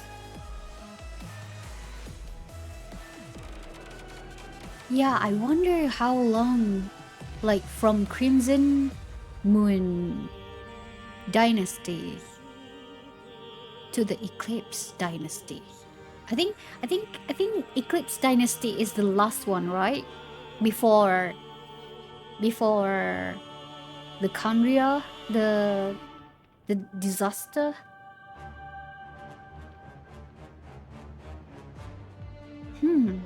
Interesting. Doesn't necessarily have to live that long to understand her power. Makes sense. Oh, I forgot that he's a royal mage, right? I think Scaramouche mentioned that, right? Royal mage. Okay. About the captain. Captain! 手に入れた力によって彼はそれ相応の大きな責任を背負うことになった。Oh. だが、たとえその力がなかったとしても、私にとって彼は尊敬に値する人だ。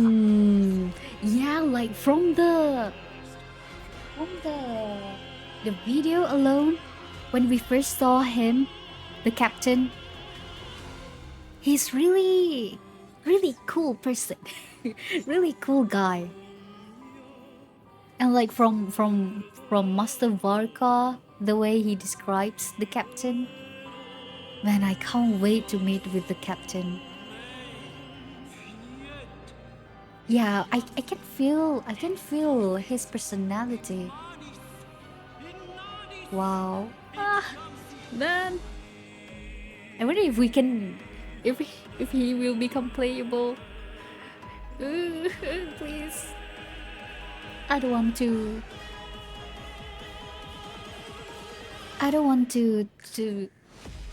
Plus, he's the first. I think so. Captain, Doctor.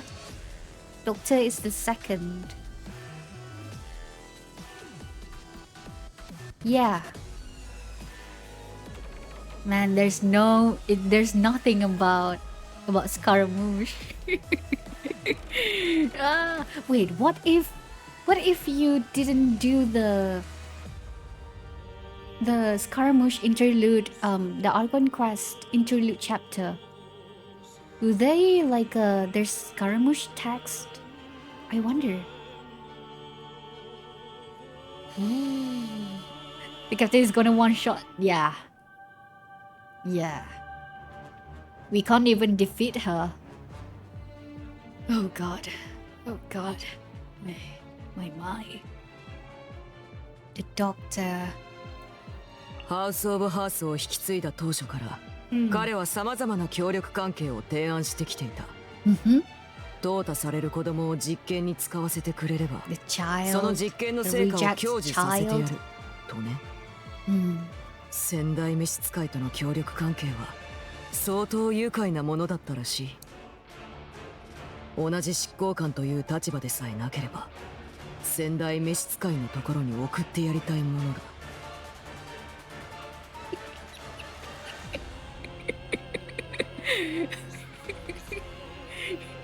Wow.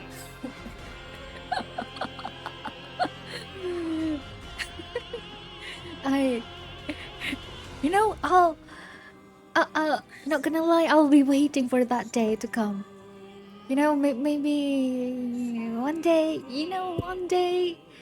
maybe you help us to defeat Dottore. But then she's still a part of the Fatui though. We need to get her out of the Fatui so that she can kill Dottore first. Oh god. Wow. I kinda like it. I kinda like her thoughts about Dottore. Damn slut. This one is the one with the straps across the eyes, right? I think called straps, or like the paper thingy cover across her eyes. 彼女は変わった執行官だ。Oh. 彼女に質問を投げかけて予想通りの答えが返ってくることはまずない。まず答えになっているかどうかさえ。しかしそれが面白い答えであることは間違いないだろう。Interesting. Huh. The answer you receive will be entirely unpredictable. If she sees fit to give a proper answer at all.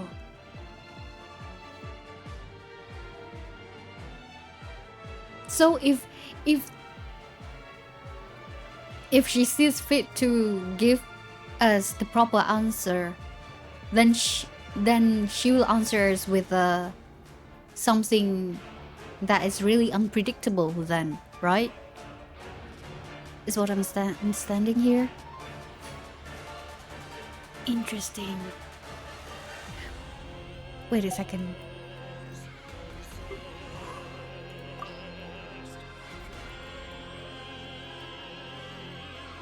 質問だ。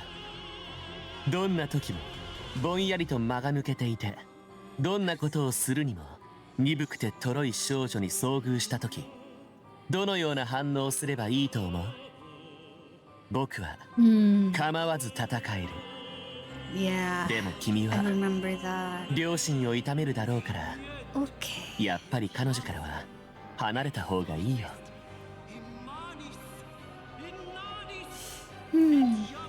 Man, I can't believe that we're going to meet Skirmish in the next patch, which is will be very interesting. Okay, where will we? The rooster. オンドリは私はあまり好きではないし、私も彼にいい印象など持っていない。市長としては合格。いや、優秀と言ってもいいだろう。最小の代価で莫大な利益を得るその手腕は、お偉方の間でも好評を博しているらしい。ただ、その最小の代価として、たびたびハウス・オブ・ハースをちらつかせることは残念でならない。遅かれ早かれ。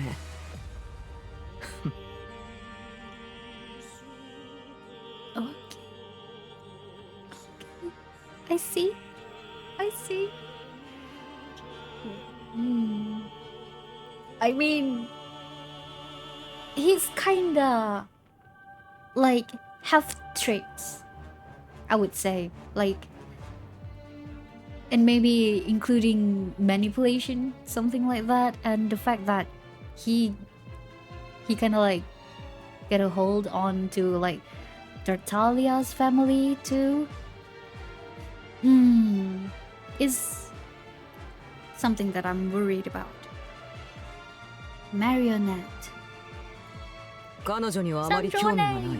Oh. 研究に没頭していて、あまり公の場に姿を現さないから、彼女に会ったことすらないという士官も多い。あまたの分身を作れないのは嘆かわしいとばかりに、世界中を走り回るやつを極端と評するなら、彼女はまた別の極端だろう。Compared to, let's say, someone who would go so far as to create segments of themselves, we know who. To better wander across the land, I suppose you could say she is at the other end of the extreme. I mean, at first, when she said that she's extremely passionate about her research, I thought like something like yeah, with the puppets it of course will include the puppets, right? Especially the mechanicals, yeah, mechanicals pet, maybe, I don't know. It's like the Torre, but something else. You could say she's at the other end of extreme.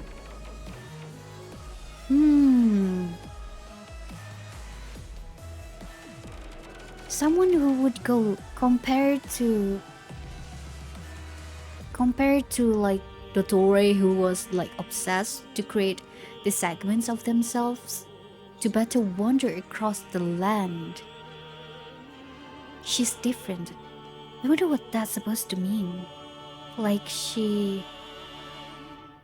Like... Is it like the same but... It's kind of this quote-unquote the same but even more extreme or something?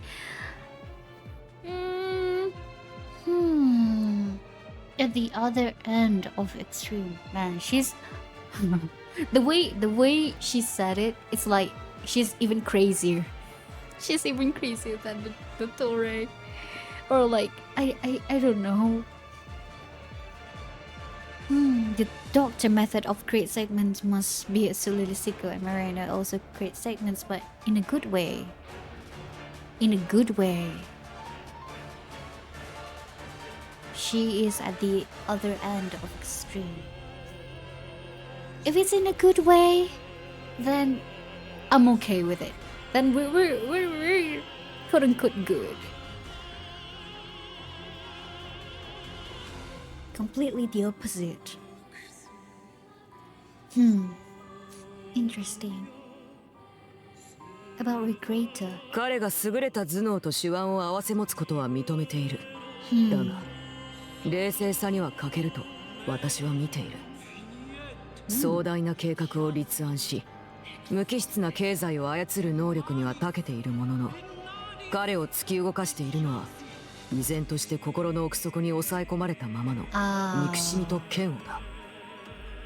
自らを理性的と言い張る者は、得てして己の感情をコントロールできていると思い込んでいるものだが、その自信こそが最大の弱点だと言える。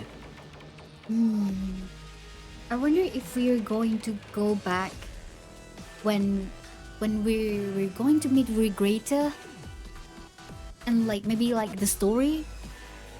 I wonder if we will go back with in Liyue and meet with Morax and have Morax interact with Regrettor. That would be kind of cool though. Especially that he wants to control the Mora. Like it's one of his motivations, I would say. Interesting. About the fair lady, Signora. 私が最初に知り合った執行官は彼女とピエロだった。彼女が初めてハウス・オブ・ハースを訪れた時、高慢極まりない彼女に子供たちが懐くはずもなかった。しかしその後、彼女はたびたびプレゼントを持ってくるようになり、私を好きになってくれない子にはプレゼントをあげないわと平然と言い放ったんだ。Okay. プレゼントが欲しい子供たちは愛嬌を振りまいて彼女の好意を買う術を覚え、彼女もまんざらでもなさそうだった。That's... きっと子供たちに囲まれているのが嫌いではなかったんだろう。もしかすると心の中に孤独を抱えていたからかもしれない。彼女の訃報については心から残念に思う。死んだ恋人と再会できていることを願うばかりだ。Wow. The fact that she knows about her lover.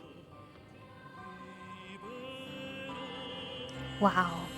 And it's funny how like the children just like, you know what, we're going to play pretend so that we can get like the gifts with from Signora.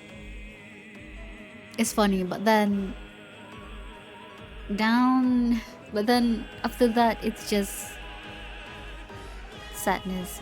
I wonder if like if you get the character, if you get Arlecchino before Signora's death, I wonder if it's either locked or the text change.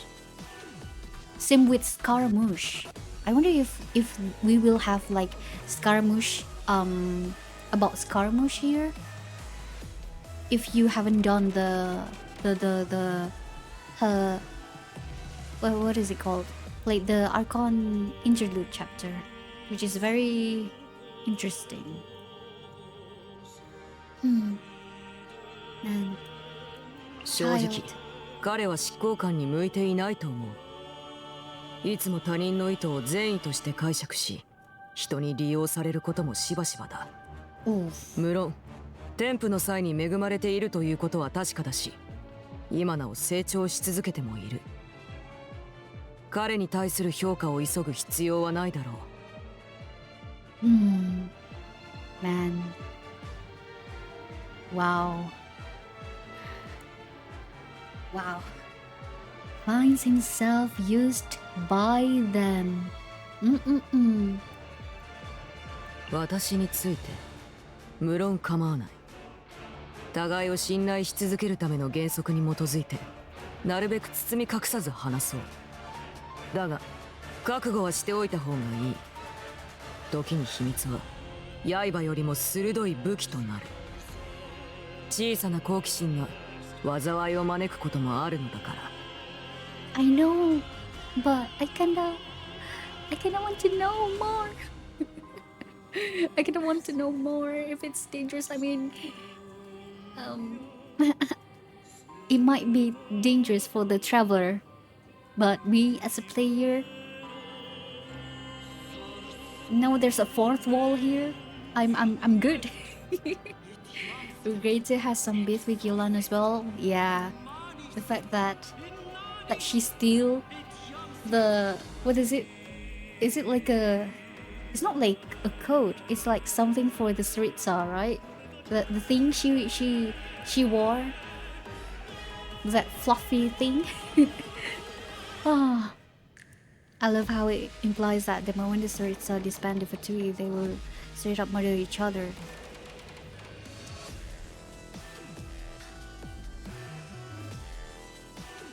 Wait, did I miss that? Or it's just like... It's like... This 投 one. 獄された時、女皇陛下は私の罪を許し、 Huh. 執行官の身分を与えてくださった。 Kill each other. 手に握った刃を突き刺した瞬。 Okay.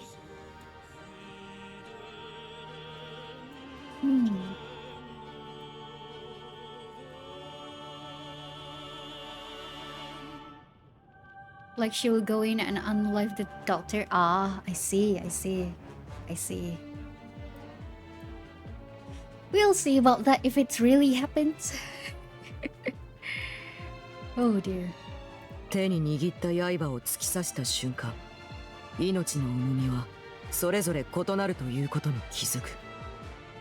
あまたの栄を手に入れているように見えて、実は取るに足らない空っぽの人形に過ぎず、死に際で必死に命乞いする者もいれば、平凡に見えて意外にもその魂は重い者もいる。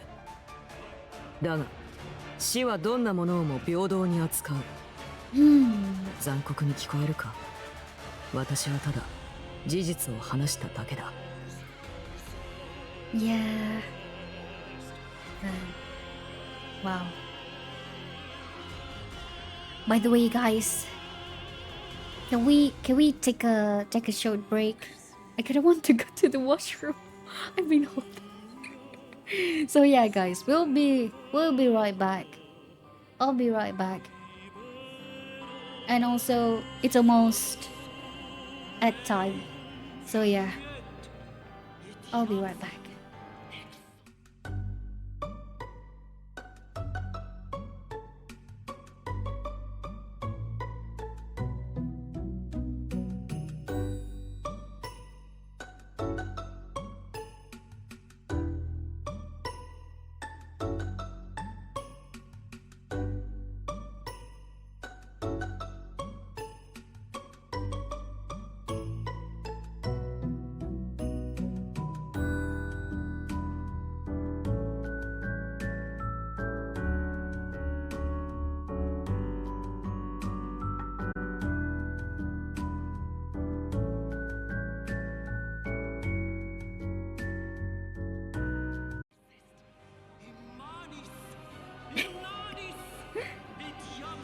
Wow, I like how from really strong, violent background music to like this peaceful war music, and then we back to this strong music. It's funny somehow, man. Okay.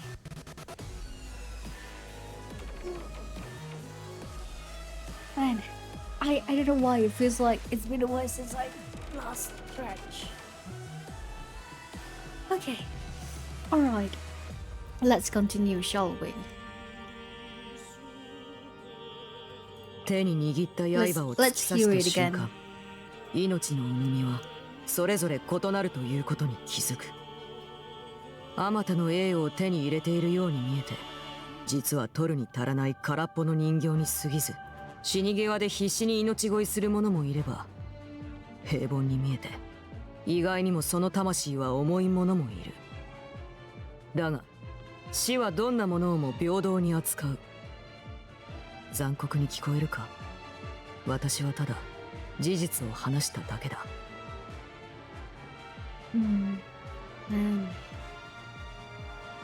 I mean, it is true. It is true. Like, we thought that that person is like, oh, must be really, really violent, really really strict. But actually, they are not what we think of. And like for those, yeah, it kind of reminds me of like, yeah, they appear, some people like appears to be like really kind or really help a lot of people, but then actually they have like a, they, how to say, but actually they just, they are, and yeah, they're, and I'm not sure if you guys heard it. Hear what I'm saying. But yeah, like, like Two-Face. Like person wearing two faces. Or like mask. I mean, it's kind of applies with the with our world too, with the real world. Which is, what she said. It's not wrong. It's all truth. She state the fact. Man, oh man. スネージビッチ、スネージブナ。暗闇の中でも澄んだ眼差しを投げかけてくる子供たちや、ホムラの傍らで舞い踊る勇気を持った子供たち。Wait. スネージビッチ、スネージブナ。暗闇の中でも澄んだ眼差しを投げかけてくる子供たちや、ホムラの傍らで舞い踊る勇気を持った子供たち。あの子たちに私はできる限り人生との向き合い方を教えていきたいと思っている。Yes, you do you. ハウス・オブ・ハースでは他人に媚びを売る必要はない。私たちはただ雲のように狩りをすればいいのだ。Man, children. Remember the voice line by Arlecchino by No. Wait, let me check it out. Bum bum bum bum bum bum bum bum.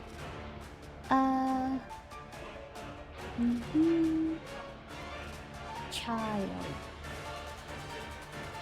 Da-da-da-da-da. Voice.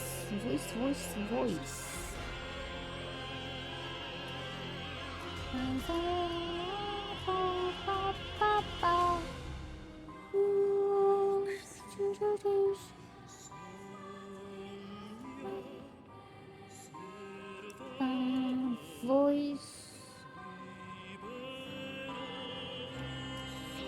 Arlecchino, the knave. Look, I've got nothing against people who have their own agendas. I myself joined the Fatui to get more experience in combat. But I don't like her at all. If she stood to benefit from betraying others, she turned against the Sritsa in a heartbeat. There isn't a sane bone in her body. Ah, this one, I remember. I mean, he's not wrong. He's not wrong. She did mention that she will, she will kill Saritsa with no hesitation.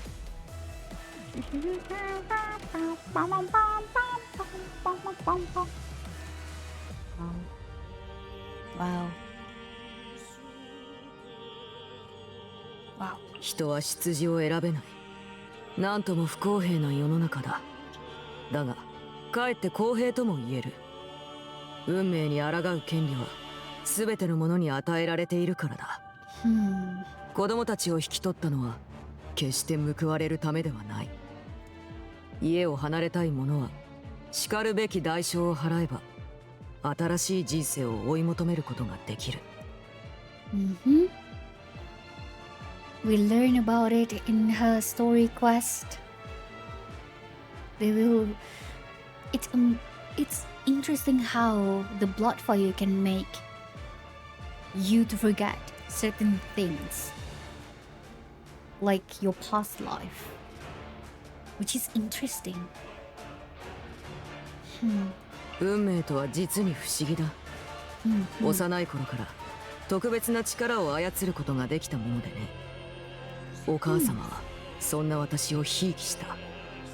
その力の本質を当時は誰も、私自身すら知らなかった。血筋に引き継がれた呪いだと思っていたのだ。その力は私に力を与え、同時に苦痛をもたらした。執行官になり、道家から初めて真相を告げられた。赤月の血筋はまだ途絶えてはいなかった。ハウス・オブ・ハースは回り回って結局赤月の末裔の手に戻ったのだ。そう言った彼は驚きを隠さなかった。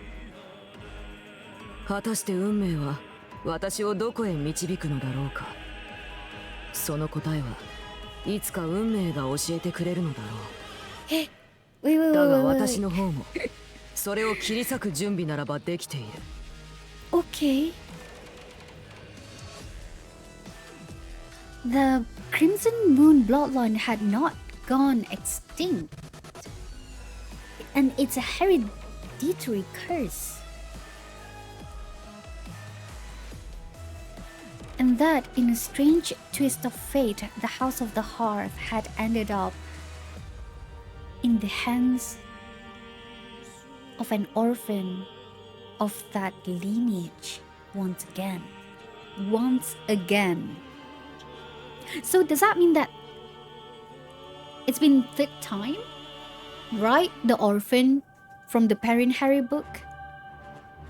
And then it became the one with the previous knave. And then now it's her. I cannot say. I trust the fate will give me an answer in time.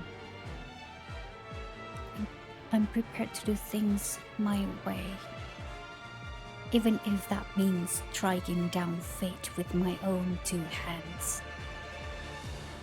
Wow. I wonder if we will meet other. Interesting. Okay. We're learning more. Okay.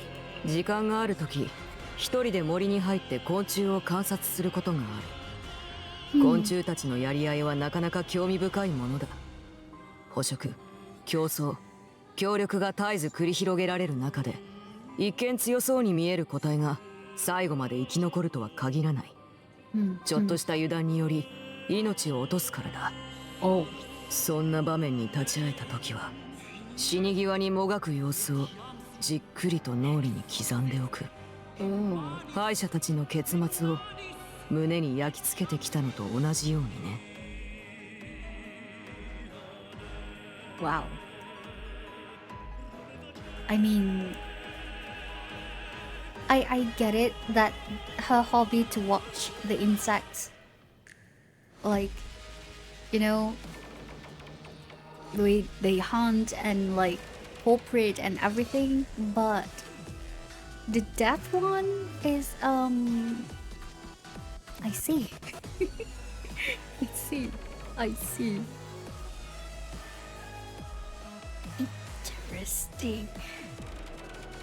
Interesting. Arlecchino's troubles. 子供たちはよく自分たちにしかわからない流行り言葉を使う。任務実行中の合言葉にも似ているが、そうやって安心できる空間を作りたいのだろう。私もよく分かってはいるつもりだ。Okay. Marel. Marel. I wonder. Man, I still, I still thinking like how cruel the actual, quote unquote, game or like the activity. Because in the past it's not a game, right? So, 家では時々バーベキューパーティーを開くんだ。食材は子供たちに用意させているよ。皆そのような場を喜ぶし、私もなかなか好きだ。次にパーティーをやるときは、誰が欠席しているか誰にもわからないからね。I see.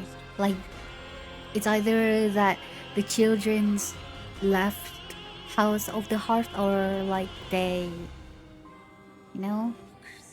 died in the mission. That's quite sad. And she said about the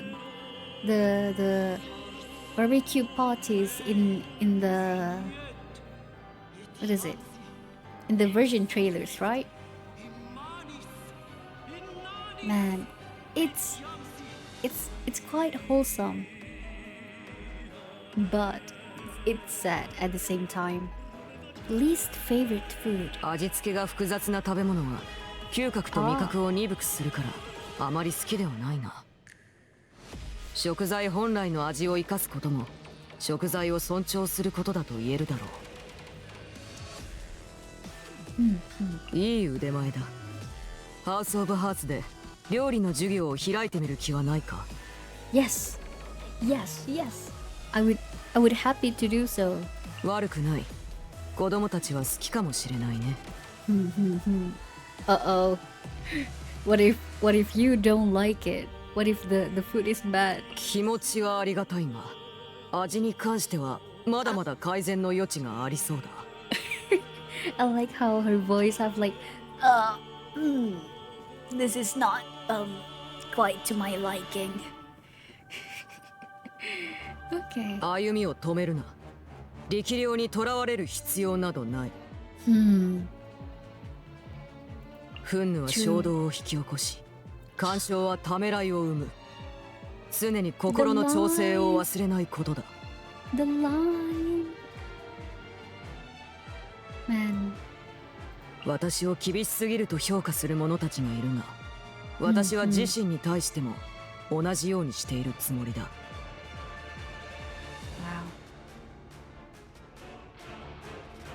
To herself as well. Wow. 君と過ごしている間、いろいろと学びがあった。君にとってもそうであったならいいのだが、これからもこの友好関係を保っていこう。いつか一緒に厄介な面倒事を処理することになるかもしれないからね。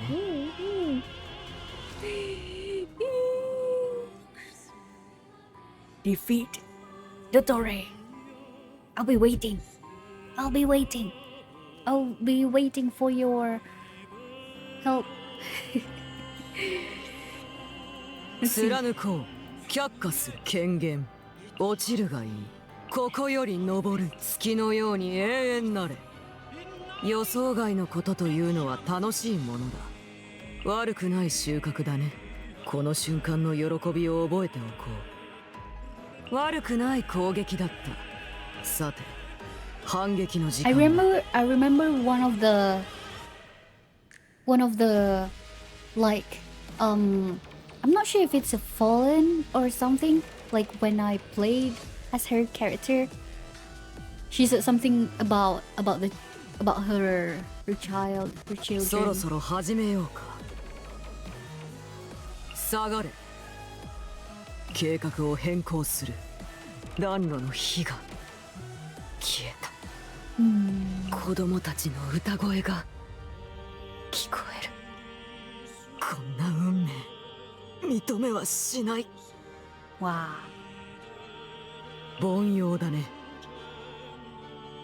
続きと行こう。 I don't know why, but I feel sad a little bit.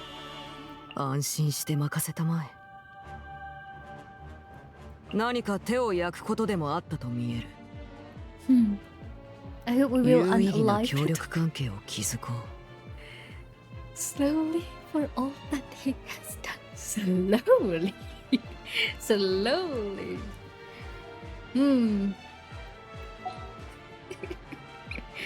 Wow. I mean, yeah. It's unacceptable, but yeah. Because I couldn't think of a way Hoyoverse, Genshin Impact are going to make redemption arc for Dottore. I couldn't think of a way. Yeah, we know that during his younger time, I think, like he was like chased off by the villagers, by the people in the Sumeru, and like with the clubs and everything because of his experimentation.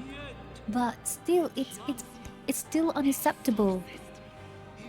That those things, like chased out from his own hometown, that I don't think it counts as like something that makes him this, how to say, this crazy, lunatic kind of person. Yeah, I really want to know what makes him drove to do all these kinds of experimentations. Wait, I think they, like in the past, they did mention that he wants to create a being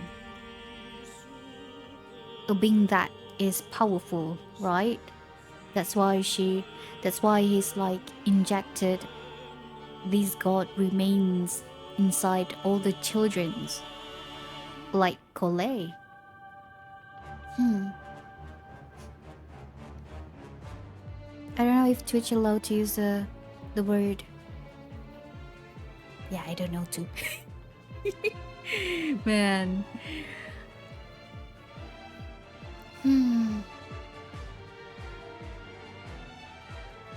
Wow. We gain a lot of information about her past, her like her curse and everything, and I didn't expect, like, it's been a long time since I want a character with my birth date, and we got it, and it's Arlecchino, and I got her. I didn't expect. I'm impressed. 実現が終焉を迎え熱望は繰り返される。これ式の痛み、薬も毒になり得ます。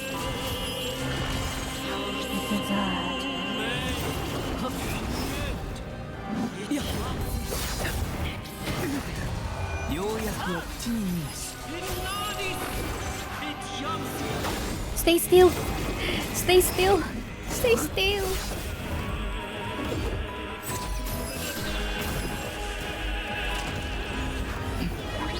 Okay, let's leave. I don't like when they keep, when you leave, or like when it's failed or anything, the enemies keep attacking you.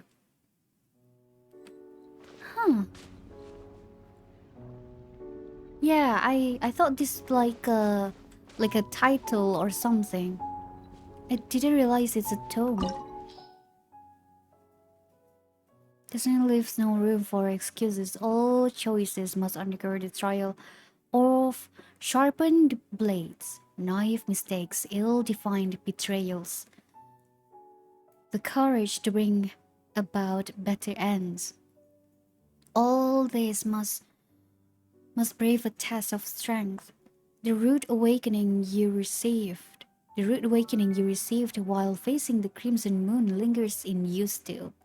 Relive this battle in your memories and you may yet learn something new.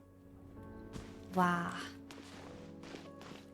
And hello, hello. Thank you. Thank you for the follow. Thank you, thank you. This courtyard was once a wonder to behold, but now lies desolate. The previous battle has been buried like a dying light, but the next duel shall come, as long as the family endures. Wow.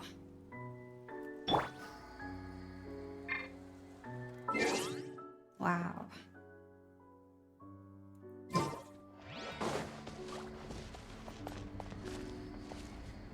Yeah, I can translate, but that is way too too long. The abyss circle, the summoning circle. Yeah, I can do that. But this is long. A little bit, a little bit. When it's still long. I bet there's people already translated. I know this. It's off. It's off of the, I don't know. Interesting.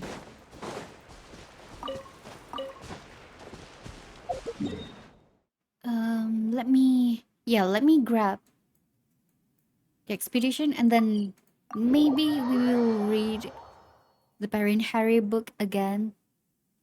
You know, with the information that we have right now, I'm not sure if it's going to help me. I'm not sure if it's going to help me because my brain is really slow in connecting them or something, you know. But we'll read them.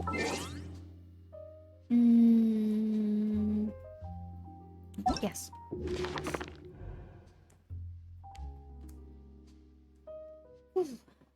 The translation is in her profile. You read earlier? Really?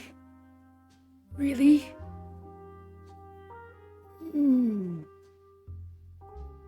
See? I'm not aware. Okay. Let's see. Let's see. Baron Harry. You know, according to Jester, it's the key things. It's almost most of them almost all of them are accurate. How the author of the first edition claims to have based this tale on legendary but there are none. Well, now we know. You know, I thought maybe Dane can help, but hey, is just helped us verify this book.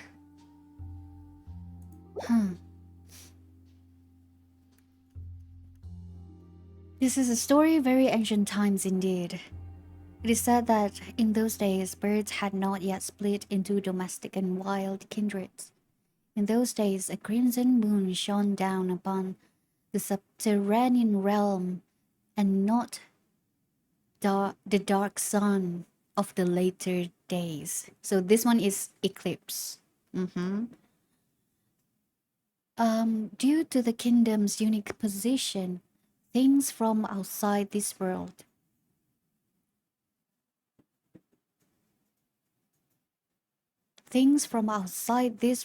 were always leaking into it.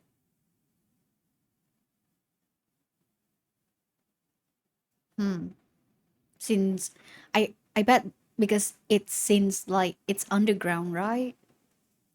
right?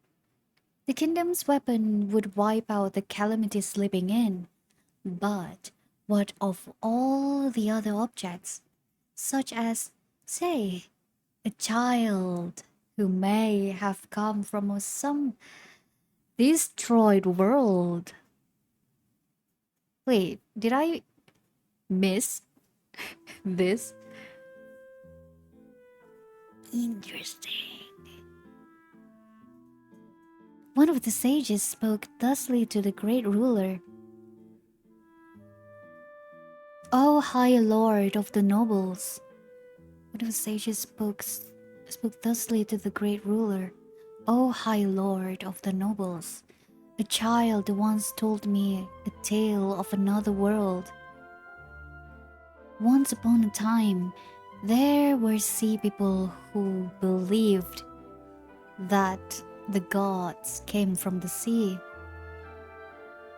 I like, now that we read about Arlecchino character story and also like done her story quest, is like the seas became like reminds them of like, of about this whole thing. Each time they discovered a shipwrecked person, they would treat them with the utmost honor, for they believed that the gods would take the form of the shipwrecked. Each time they discover a shipwrecked person, they would treat them with the utmost honor, for they believed that the gods would take the form of a shipwrecked to investigate the mortal realm. Ah, I see. I like the analogy here. The advantage. The gods take the advantage of the human highness to observe this world. The ruler replied, I do not perceive your meaning, so do as you please. Naturally, no oceans in the traditional sense lay within the kingdom's borders. The earliest founders of the kingdom had once seen the majestic silhouette of the mountains blur under the sun's searing glare.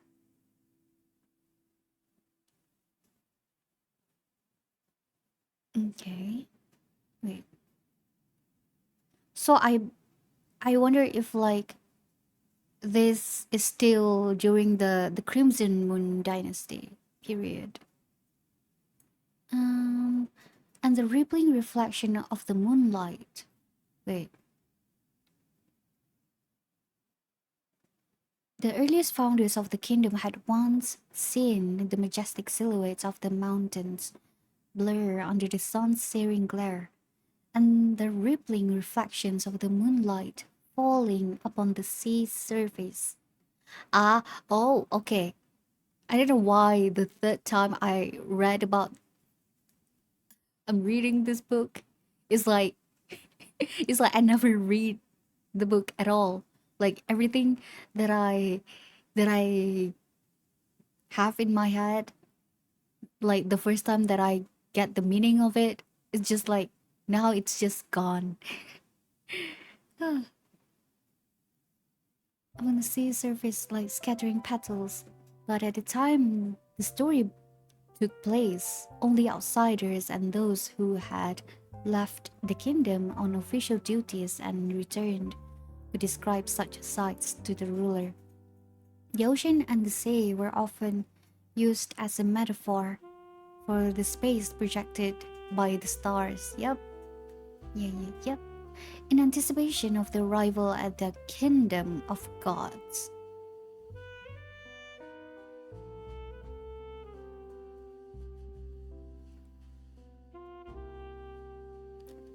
But I'm still stuck in the same paragraph. I mean, in the same this whole thing. I'm still stuck there. Like my mind is like trying to understand it. in anticipation of the arrival at their kingdom of gods, like Tevat. Because the kingdom here is Kandria, right? Right? From beyond the so-called ocean, or rather the arrival of beings who could transcend the gods. Oh! They founded an organization. But why do they call the kingdom of the gods? Or rather the arrival of beings. This is the what's it called? The Crimson Moon lineage. Could transcend the gods. They founded an organization, an orphanage, to take care of such children. In latter days, the orphans of the kingdom and those who wandered in from outside were accepted as well.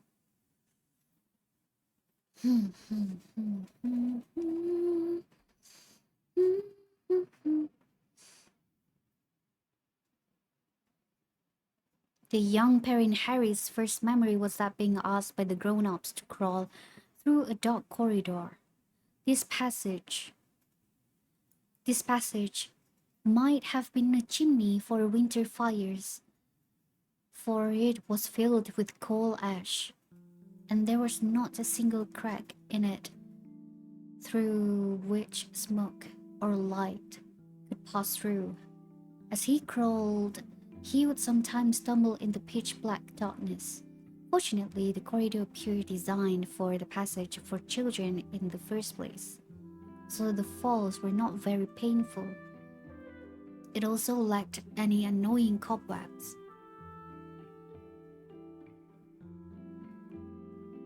When Perrin Harry reached the end at last, the exit had not opened yet. He knocked, only for the grown-ups to coldly ask, "Are you dead?" Well, how was he to reply if he was dead? But the grown-ups did not like this response. They kept asking the same question, until he at least shouted, "Yes, I'm dead."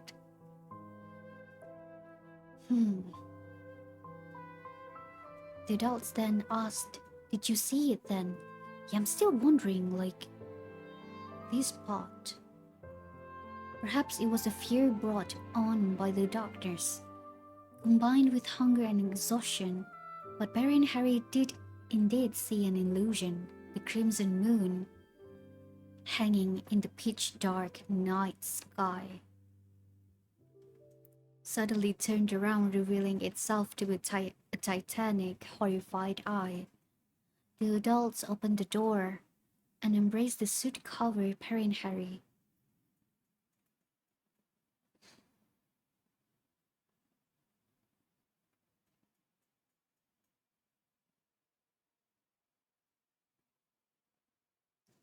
Dark corridor and a chimney.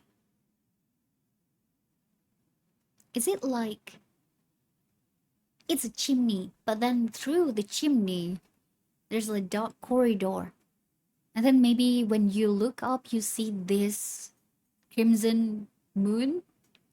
Because how in the hell are you going to see the moon then, right?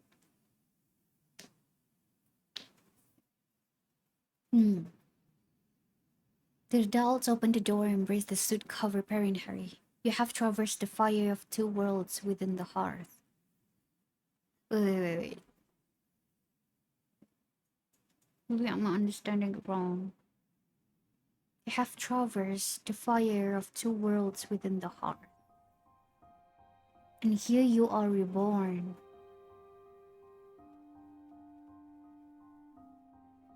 See, I still don't get it.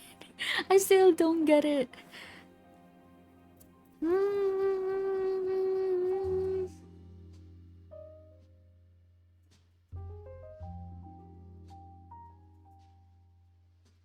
Though the crimson moon set, and the dark sun descended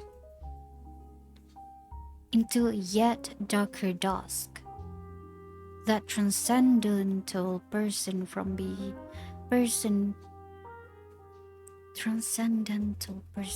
beyond, who the kingdom orphanage was awaiting, never arrived.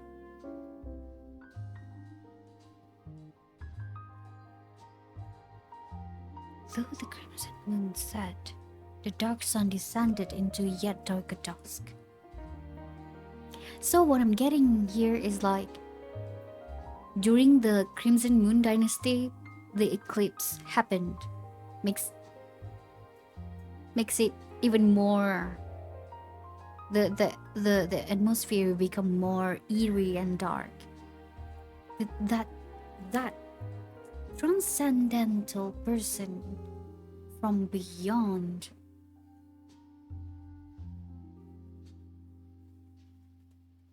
who the kingdom orphanage was waiting, never arrived.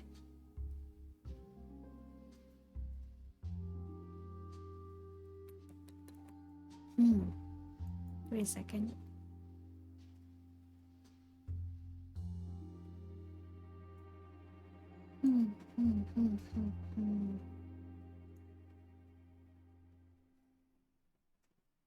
But unusual individuals they had plenty, and many of those who strode forth from the gates of that orphanage became great knights of the kingdom.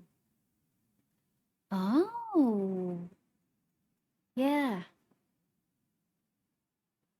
Ooh, you know, I don't know why, but it just came to my mind. What if, imagine Dainsleif is one of them? Imagine? Nah, I don't think so. Baron Harry was, in his time, the leading figure among their ranks. That is, unless he were forced to compete with his best friend, Heliobrand. They should have competed for glory and decided who was superior through the amount of honors they crowned themselves in, and in the number of goblets of fine wine downed during the festivities afterward. But for some reason, the rivalry would take a mortal turn. Yep. Death. The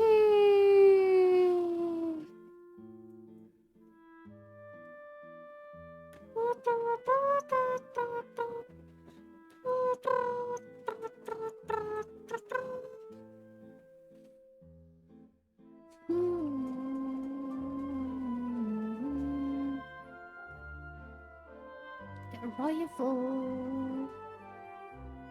In anticipation of the arrival of the kingdom.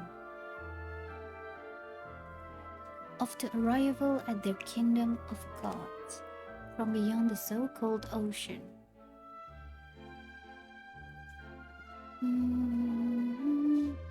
He founded an organization, an orphanage to take care of such children.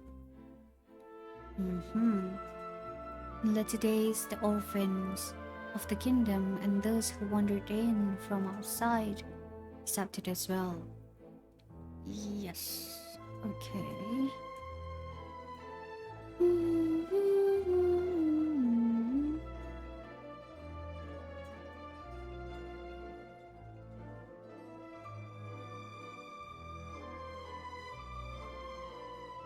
There was not a single crack in it through which smoke or light could pass through. Okay, so there's no... It's a chimney. It's a chimney though. As he crawled, he would sometimes stumble or pitch dark, like darkness. Fortunately, the corridor appeared to design for the passage for children in the first place, so the fall.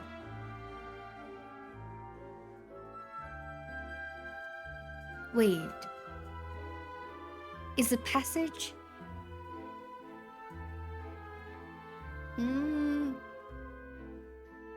Wait a second.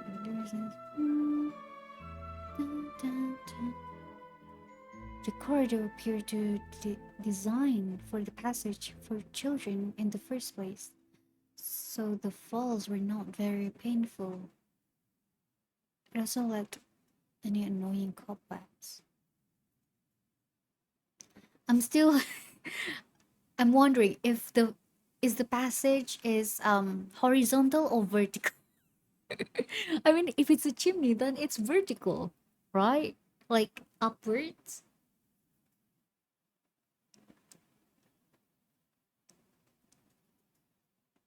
But the fall, they didn't mention anything about climbing. Crawl through dark corridor.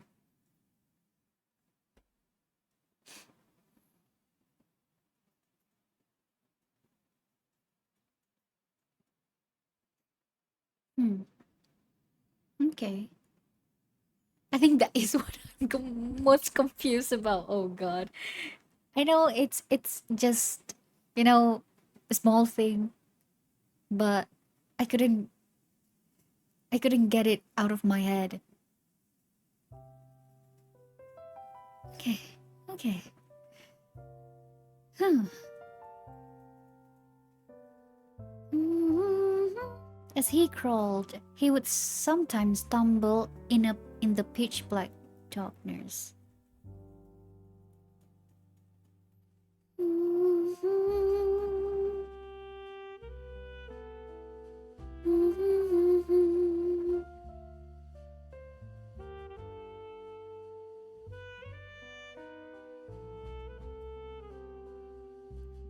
It was a fear brought on by the darkness combined with hunger and exhaustion.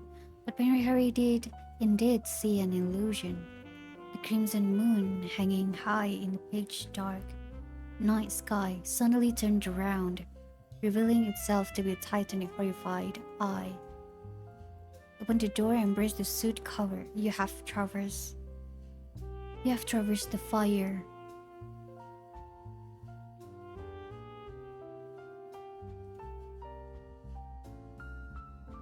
Of two worlds within the hearth. And here you are reborn. Reborn.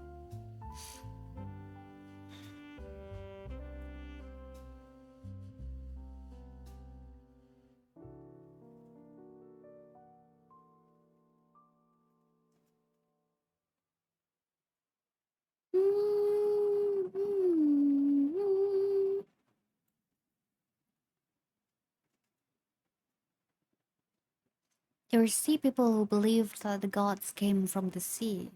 Some they discover a shipwrecked person who treat them the utmost honor. Bum bum bum.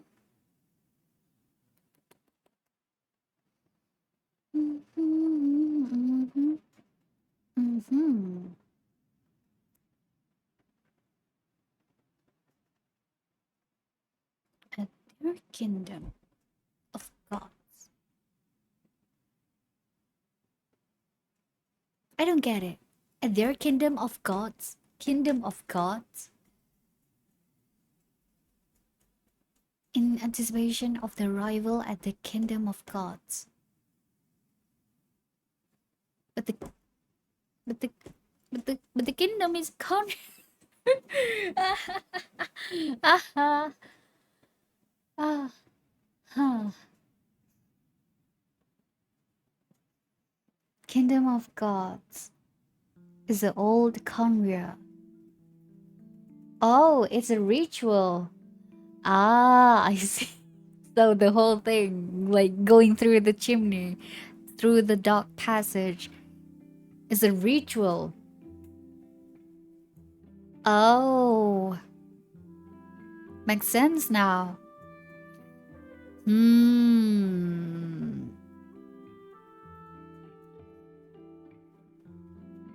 Hmm.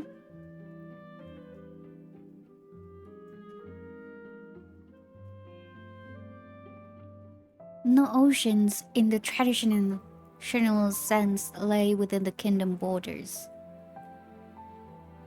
The earliest founders of the kingdom had once seen the majestic silhouette of the mountains blur under the sun's searing glare, and rippling reflection of the moonlight falling upon the sea surface like a scattering pearls. But at the time the story took place, only outsiders and those few who had left the kingdom on official duties and returned could describe such sights.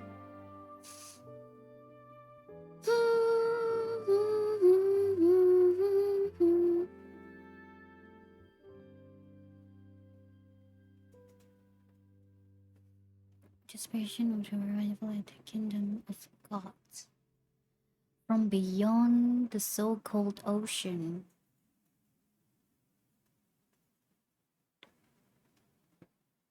So old Conrio that in anticipation of the arrival there.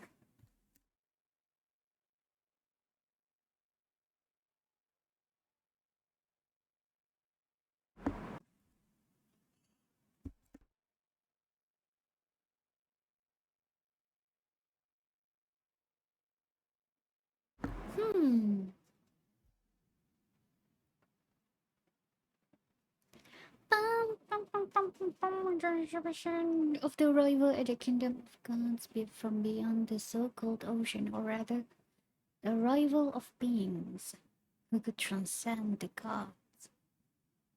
They founded an organization. Ah, there's a spider. there's, there's a spider on the wall. It's okay. It's a harmless. Oh, it's Bambi, guys. Bambi, Bombi. I forgot the name of Arlecchino spider.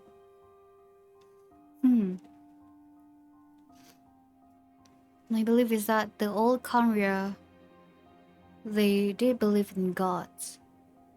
They want to have their own god. But despite many attempts, they ultimately failed and ended up despite the god.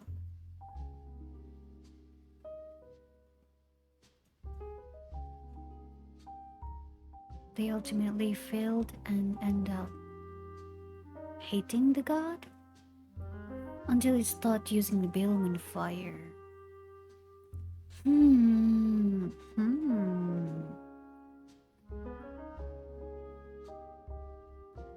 Which is the reason why it's cursed.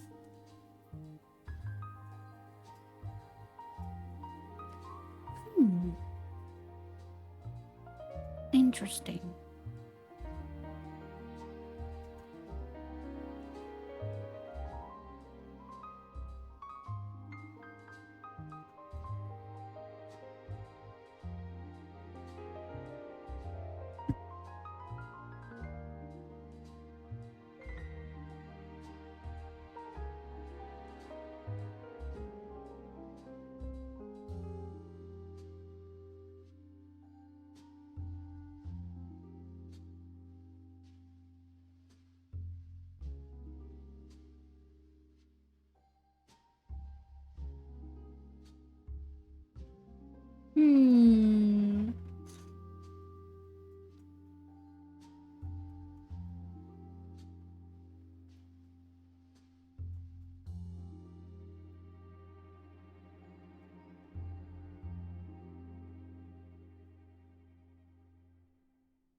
You're plotted to restrict species. It's betraying your own god. As for you, Beretta, you are one who drifted here. Lest you bear no such curse. You may not have the nobility to shoulder the world, but you too have your own destiny. And as for me, I betrayed no one, not for a moment, until my god died. So I too bear this curse, not. You see, but now you see who I truly am, yes?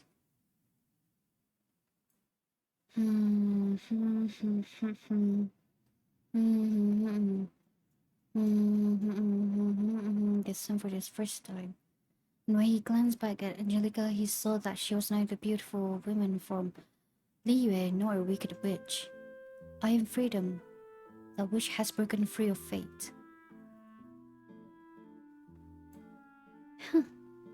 This is what Hildebrand sought in agony, but that which is now yours for the taking.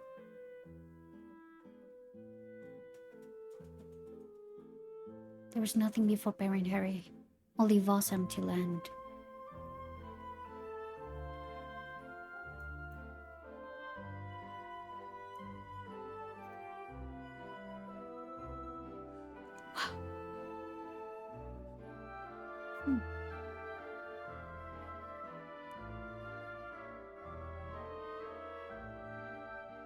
Vast and empty land.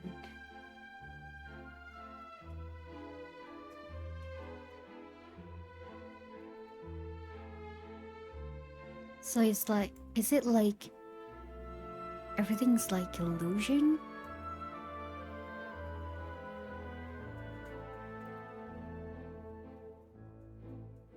Lady of wondrous sound, servant of Tianmo.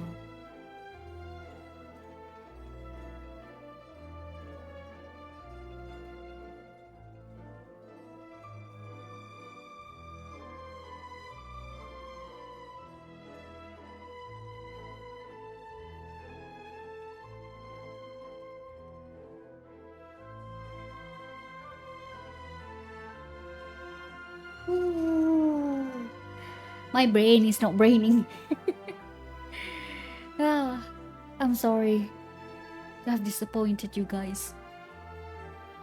Baron Harry is one of the experiments. In the end, he didn't become a god, but he did get the power of the fire, and later, Arlecchino, being his descendant, also gained access to this power. So it's only Baron Harry. But we don't know if it's only Baron Harry that succeed, right? What if there's others? But from the Arlecchino story, profile story, it's a hereditary, something like that. But I'm not sure if it's only Baron Harry that succeeds with the ritual.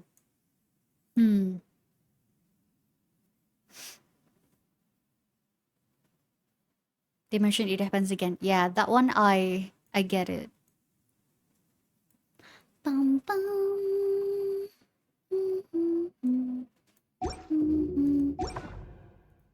Yeah, this might have different power though.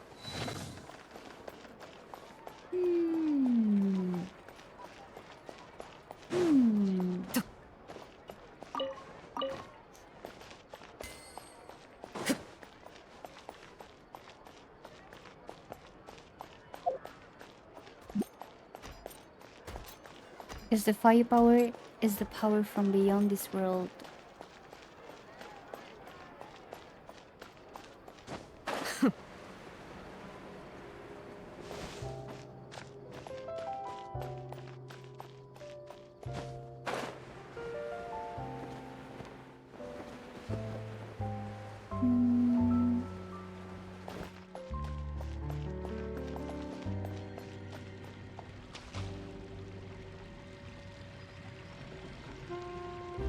Fire is the power beyond this world. From the queen.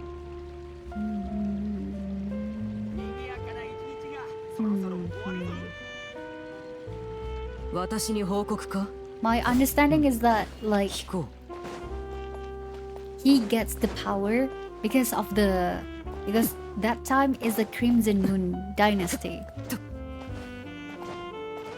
So that's why he gets the curse. I mean, he gets the power, the fire power, the blood moon, the flame. What is it called? The pale moon fire.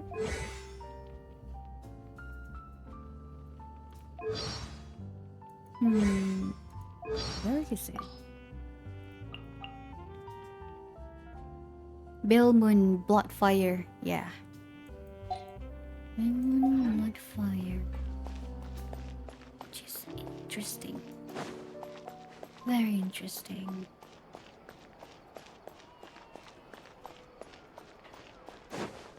Hmm.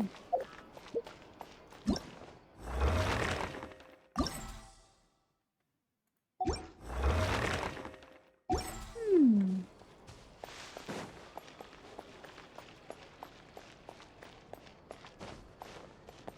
Wait a second. Let me check something.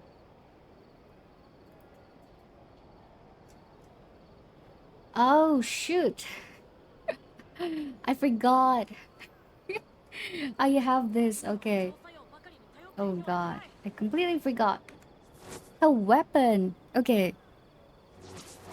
I was like, I'm missing something. I'm missing something. Yeah, I forgot to read her weapon. Okay, let me da da dum, bum, bum, ba da da dum, da da dum, da da da dum, da da da. Where's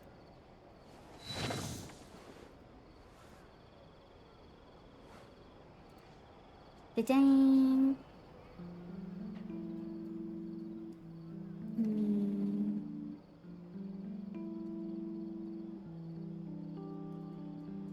Bum, bum, bum, bum, bum. Yeah. Okay.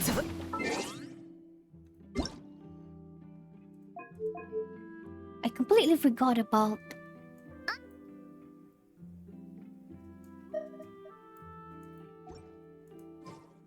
her weapon. Oh god. Okay. Let me move it here. Okay. I think I should.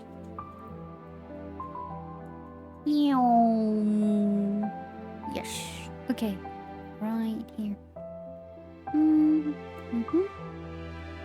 Crimson Moon Semblance. Oh wow. Oh wow.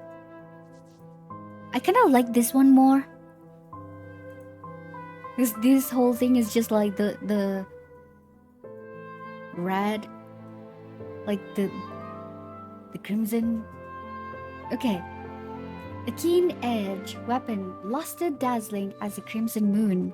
It is said that an ancient dynasty once regarded it as a ritual object. Ah, okay. An ancient dynasty once regarded it as a ritual object that could bridge two worlds. Crimson Moon resemblance. Interesting. But none still remember the beliefs and ceremonies of that bygone age. Ah, I see. Hmm.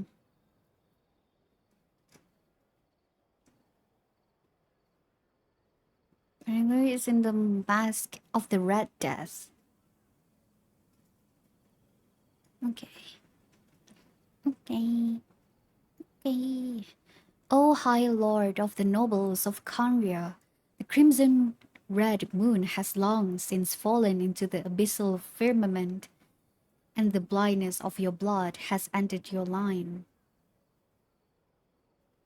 O High Lord of the nobles of Conria, the crimson red moon has long since fallen into the abyssal firmament, and the blindness of your blood has ended your line.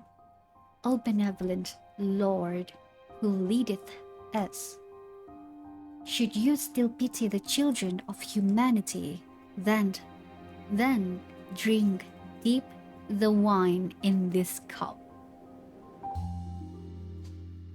Wow, we're going off strong. Okay. It was an ancient era before the dark sun's light illuminated the underground, before the Eclipse dynasty.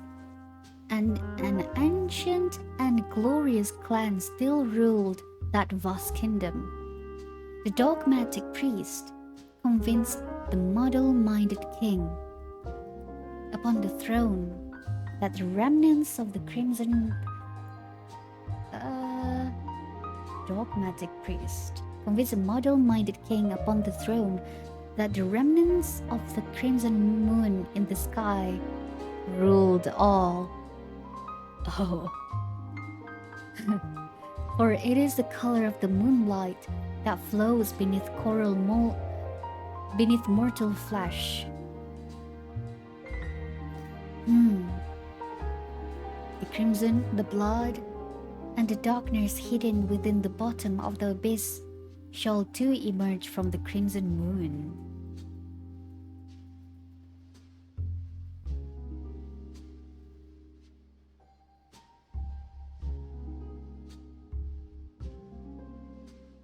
This being so, the king of humanity should take upon himself the name of the crimson moon, and by the light and flame of two worlds judge fickle fate.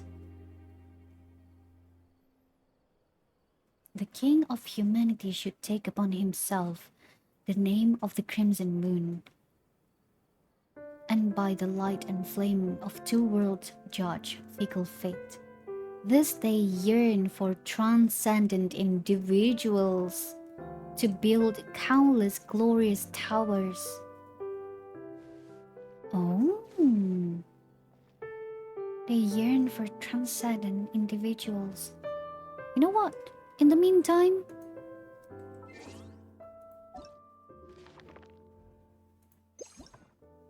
where's the parent her book?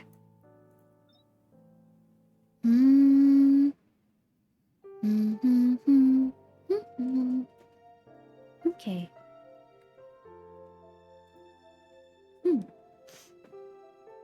Where is it? Thus they yearn for transcendent individuals to build countless glorious towers and prayed for the long dead crimson moon to bring them salvation. I wonder if it's the reason why the sky in Conria is like red because of this moon before eclipse came.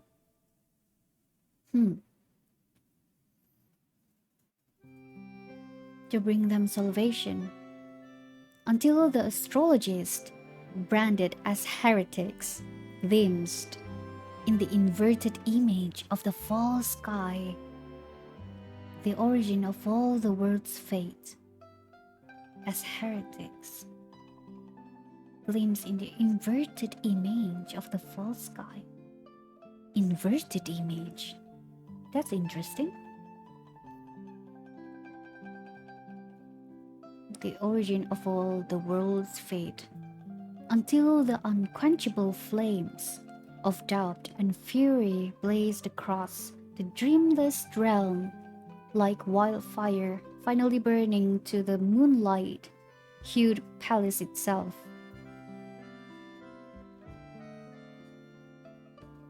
Interesting. By the time of the blackened sun,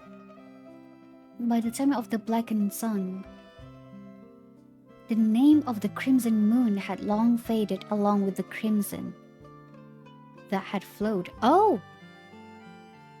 So there's no more red sky? Or... By the time of the blackened sun, the eclipse, the name of the crimson moon had long faded along the crimson that had flowed. Only the epithet Bell Moon remained to stain the lingering detritus. Whether the unclean who suffered from the curse, or those unblemished ones, not yet tainted by fate, none would again consider themselves a follower of the moon's remnants. whether the unclean who suffered from the curse, or those unblemished ones not yet tainted by fate. I like how they regard, like, receiving a vision is like, oh, you're done for, you're tainted, something like that. Few survived under the utter destruction of their kind. Few survived the utter destruction of their kind, hiding in the shadows where the sun did not shine.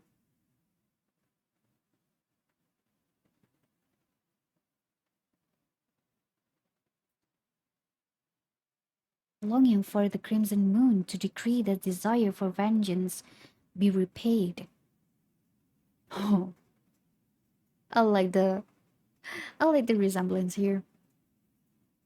But the so-called repayment never came, and the dark sun fell to the same ignorance and arrogance. When the destruction once again was nigh, only the mocking moonlight spilled forth upon the shadow of the sun, long burned to ash. Only the to ash became the eclipse. Fate, oh terrifying and pale fate. Why must you abase yourself and submit to such a tyrannical usurper? If the pale moon's remnants had already sealed your doom, what meaning could be found in the blood vengeance of bygone days? If the destiny she wove mocks us so, then let us mock destiny as loudly as we may, until the last shadow of the ancient sun burns away the old world, until the crimson moon witnesses the immaculate dawn.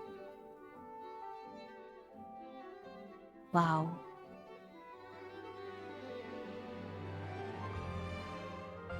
And I get 50% of that. Huh.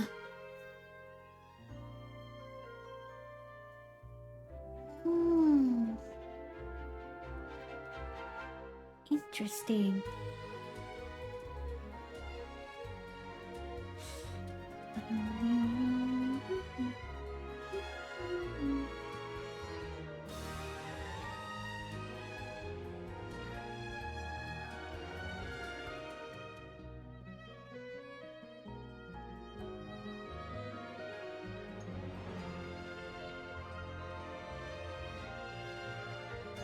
Why must you abase yourself and submit to such a tyrannical usurper?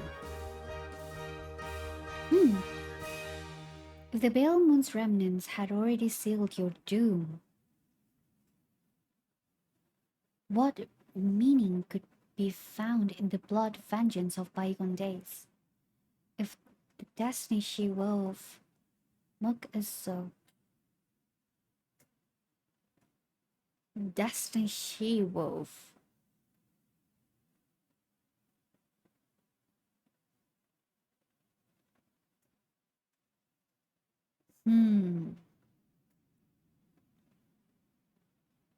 Interesting.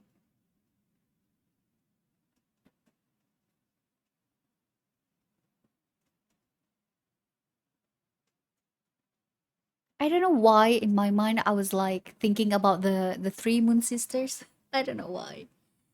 Oh dear. Wow.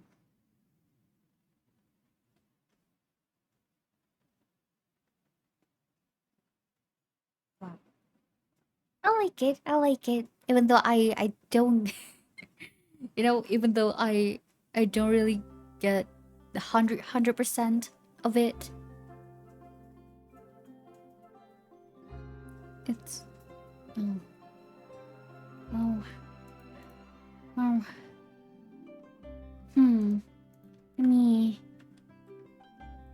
Yeah.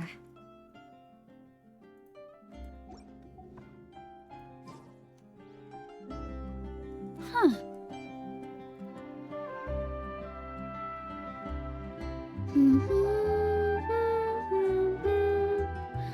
Bum, bum, bum, bum. Let me see something real quick. Ba-da-ba-bum, ba-da-ba-bum, ba-da-ba-bum. Oh. Okay.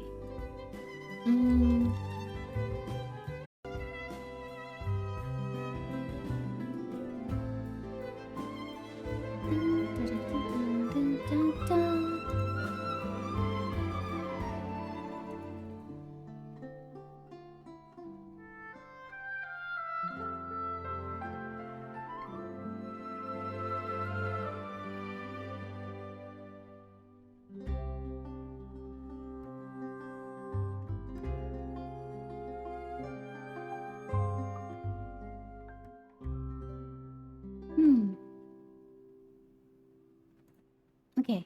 All right. Okay. That was fun. You know, it was fun. It was fun reading all of those, knowing more. But then there's there's more questions. Yeah, we some there's like yeah, we get answers. But here I オイラだ am. ぞ。この音量でいいのか？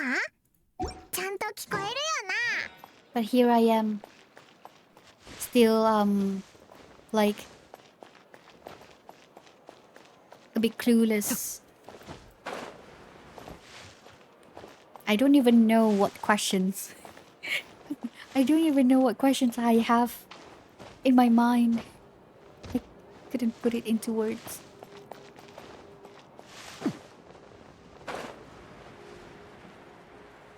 There must be like people who like explains the whole lore about the Crimson Moon and the Bale Moon Bloodfire more like in detail, in like proper, makes you understand it more easier.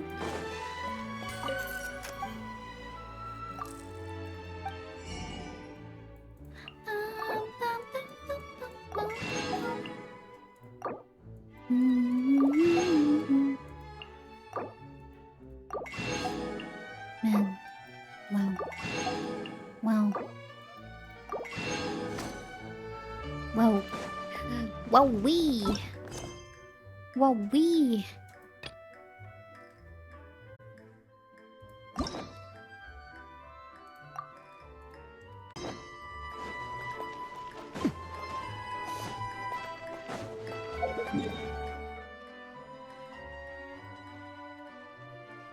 It's quite interesting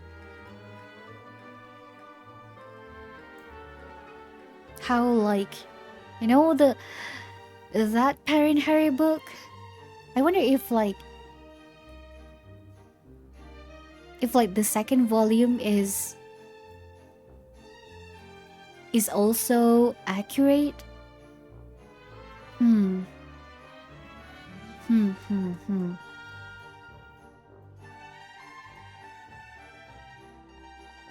I don't know what to say. I don't know what to say. It's good. Ah.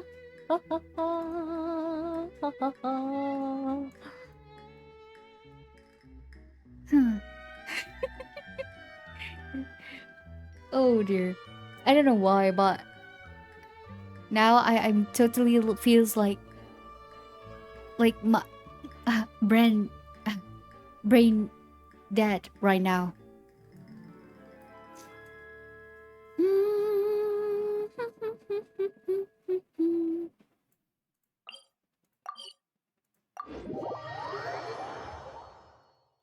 Five minutes left. 5 minutes left. Okay.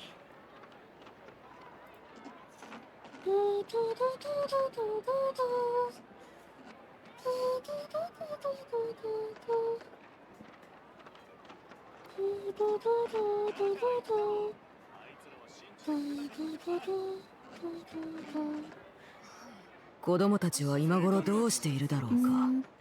ま、 The second 好 volume きに is すればいい。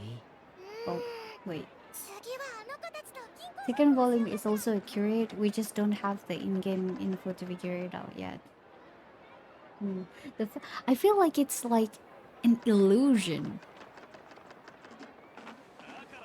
I mean, not illusion. It is true, but like at the end, like at the end, the land is like empty. There's nothing there. There's no the witch, and the witch is gone too. 私の瞳をじっと見つめるのはやめた方がいい。 I mean, the whole event is true. It's happening, but let me read it again. Yeah, the whole thing is true. The whole thing is happening. But then this one, it feels like a... I don't know why. It just...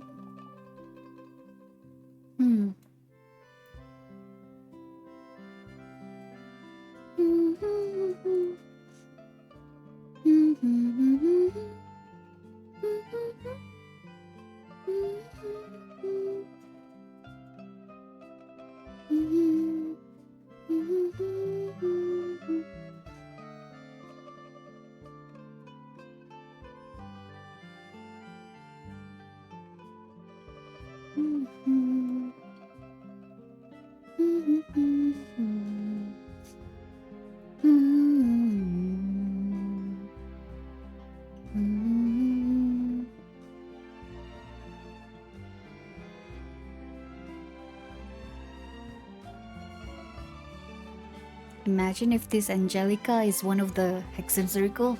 Oh, I don't think so. It's interesting. Could be interesting.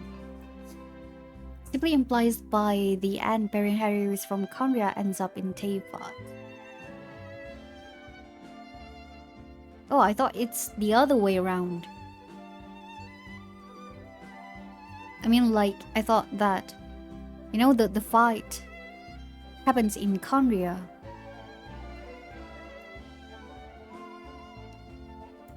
Okay.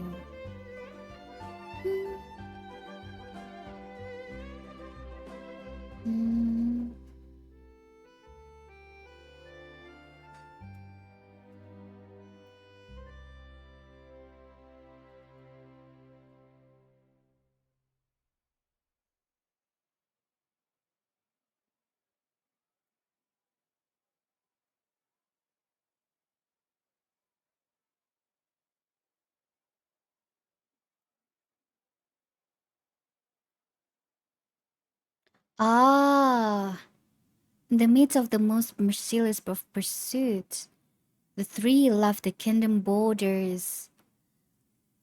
Ah.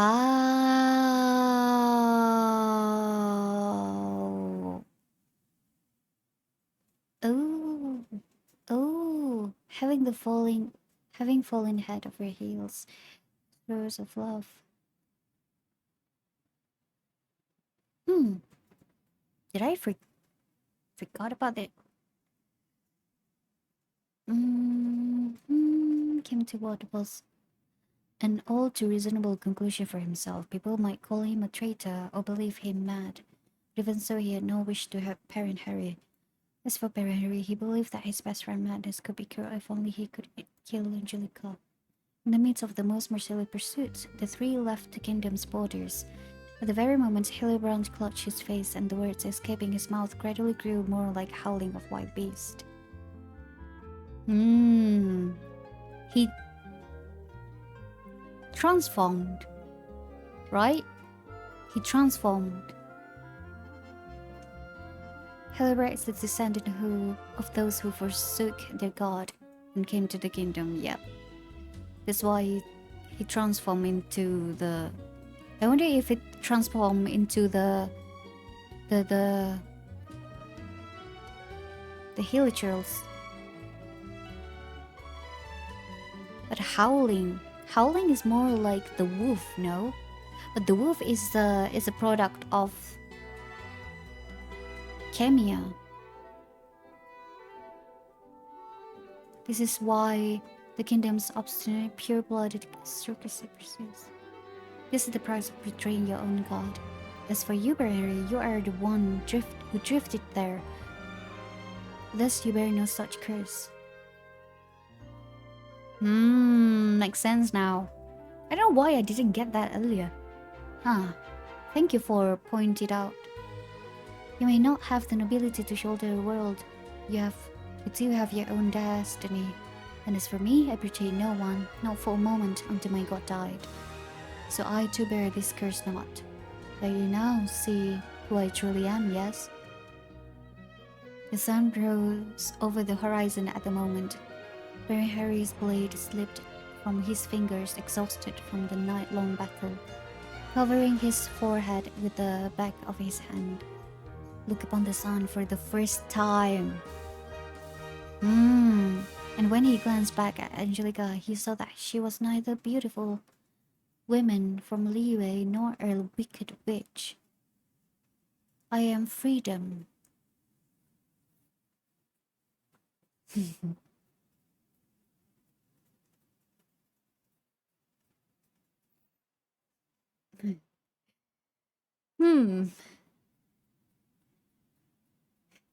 Imagine if it's... I know this is crazy, but imagine if it's Istaroth. Nah, I don't think so. No. No. I think that is too far. It's too stretch. Ah.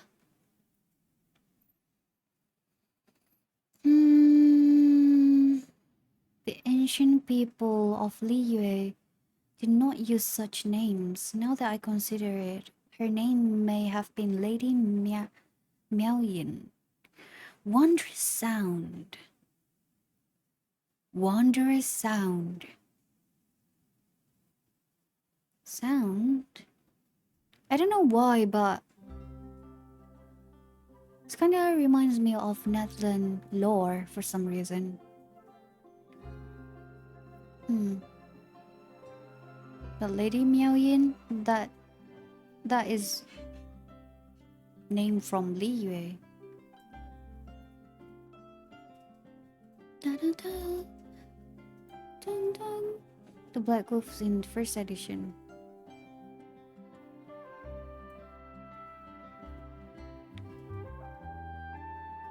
Oh, wait, he transformed into the Black Wolf.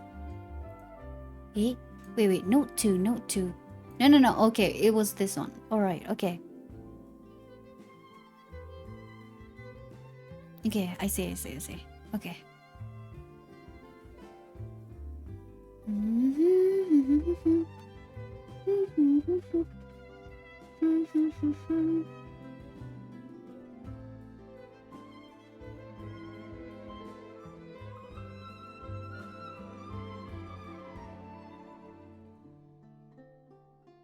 Maybe that's why the Whale Moon Blood Flame lineage didn't go extinct like the Jested thought. Yeah.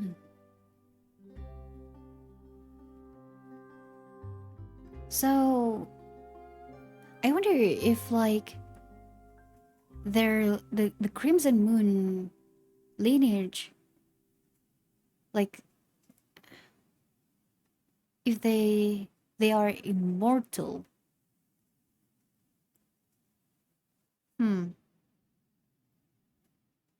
But they are kind of like still from Conria.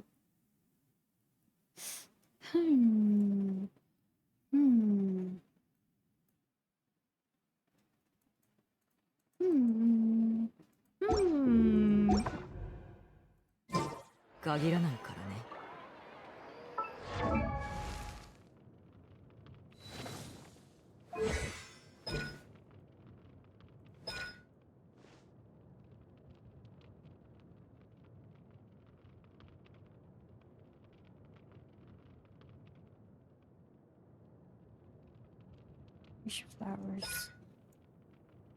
It is commonly believed throughout Teva that moon phases other than the full moon were mere metaphors of ill omen, used only by those who practice alchemy and astrology.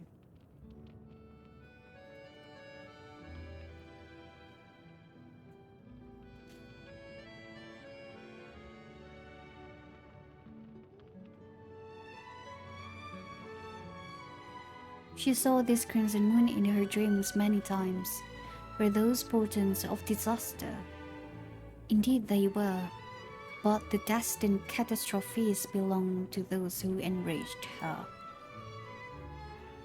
Hmm.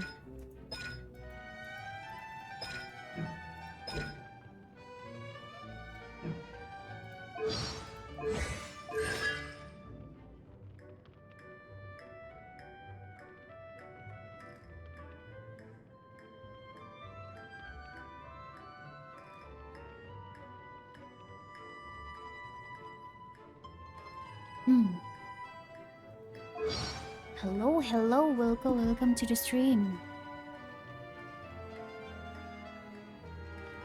The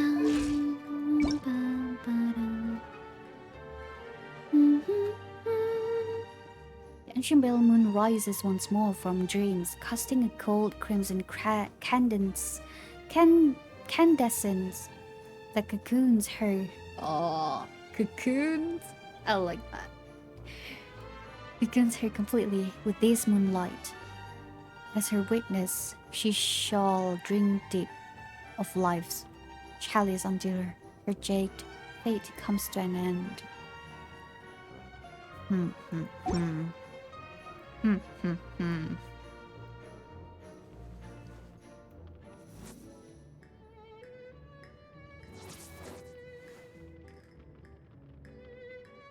I'm still wondering why she's glitching. Maybe it's because of the two worlds. Maybe that's the reason. But with the fall of Conria, the Pale Moon Blood Flame lineage is no longer barbarian Harry. Barbarian from Conria later ended up living in Teyvat instead.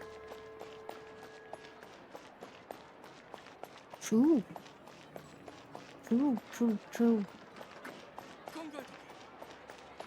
Which is very interesting.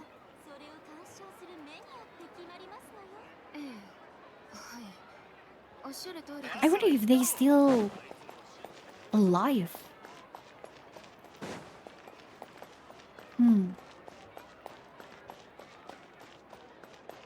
Wait a second.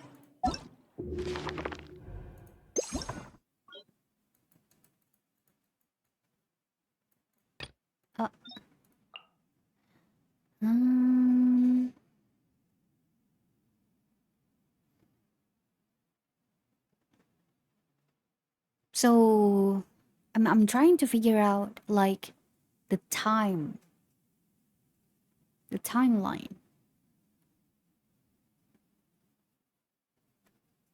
Is this still during the Crimson Moon Dynasty? But then her nation had been defeated by Zhongli, by Morax. So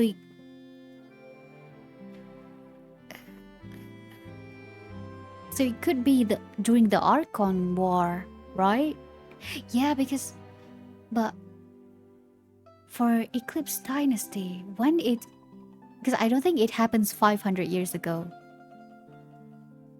Maybe it happens way before that. And then something happened during the Eclipse Dynasty.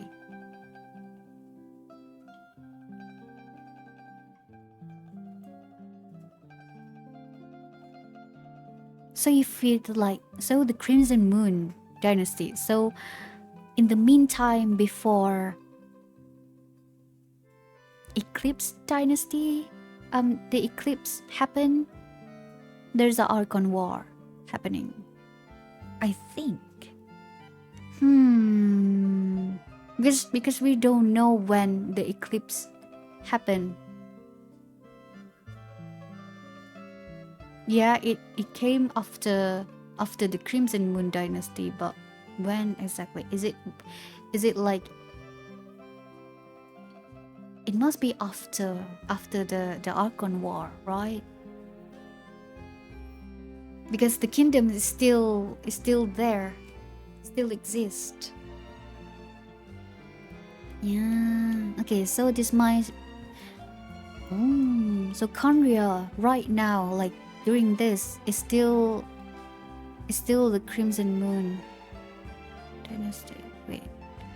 Alchemy and the Beastmaster Knights were a mainstay during the Crimson Moon Dynasty, but interest in mechanical engineering during the Eclipse Dynasty would cause it to fall behind. Interesting. I think like the Crimson Moon is like during like when the Archon War is happening. Conria is still in the Crimson Moon phase. And then later on, Eclipse Dynasty, where they try to build the mechanical, the Ruin Guard and everything.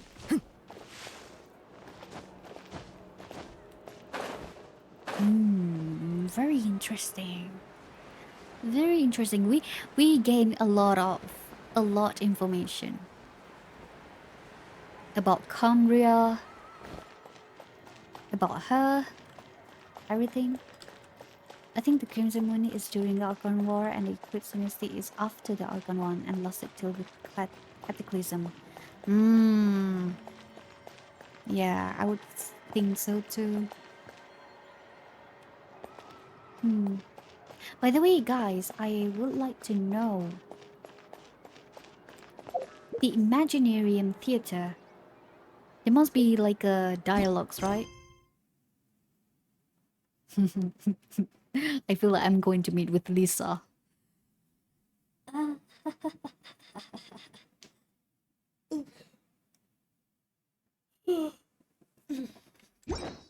Yeah, I realized that we will get new book. We'll get new book. Feline. Oh, do you guys saw that? The teacup. The teacup. Okay.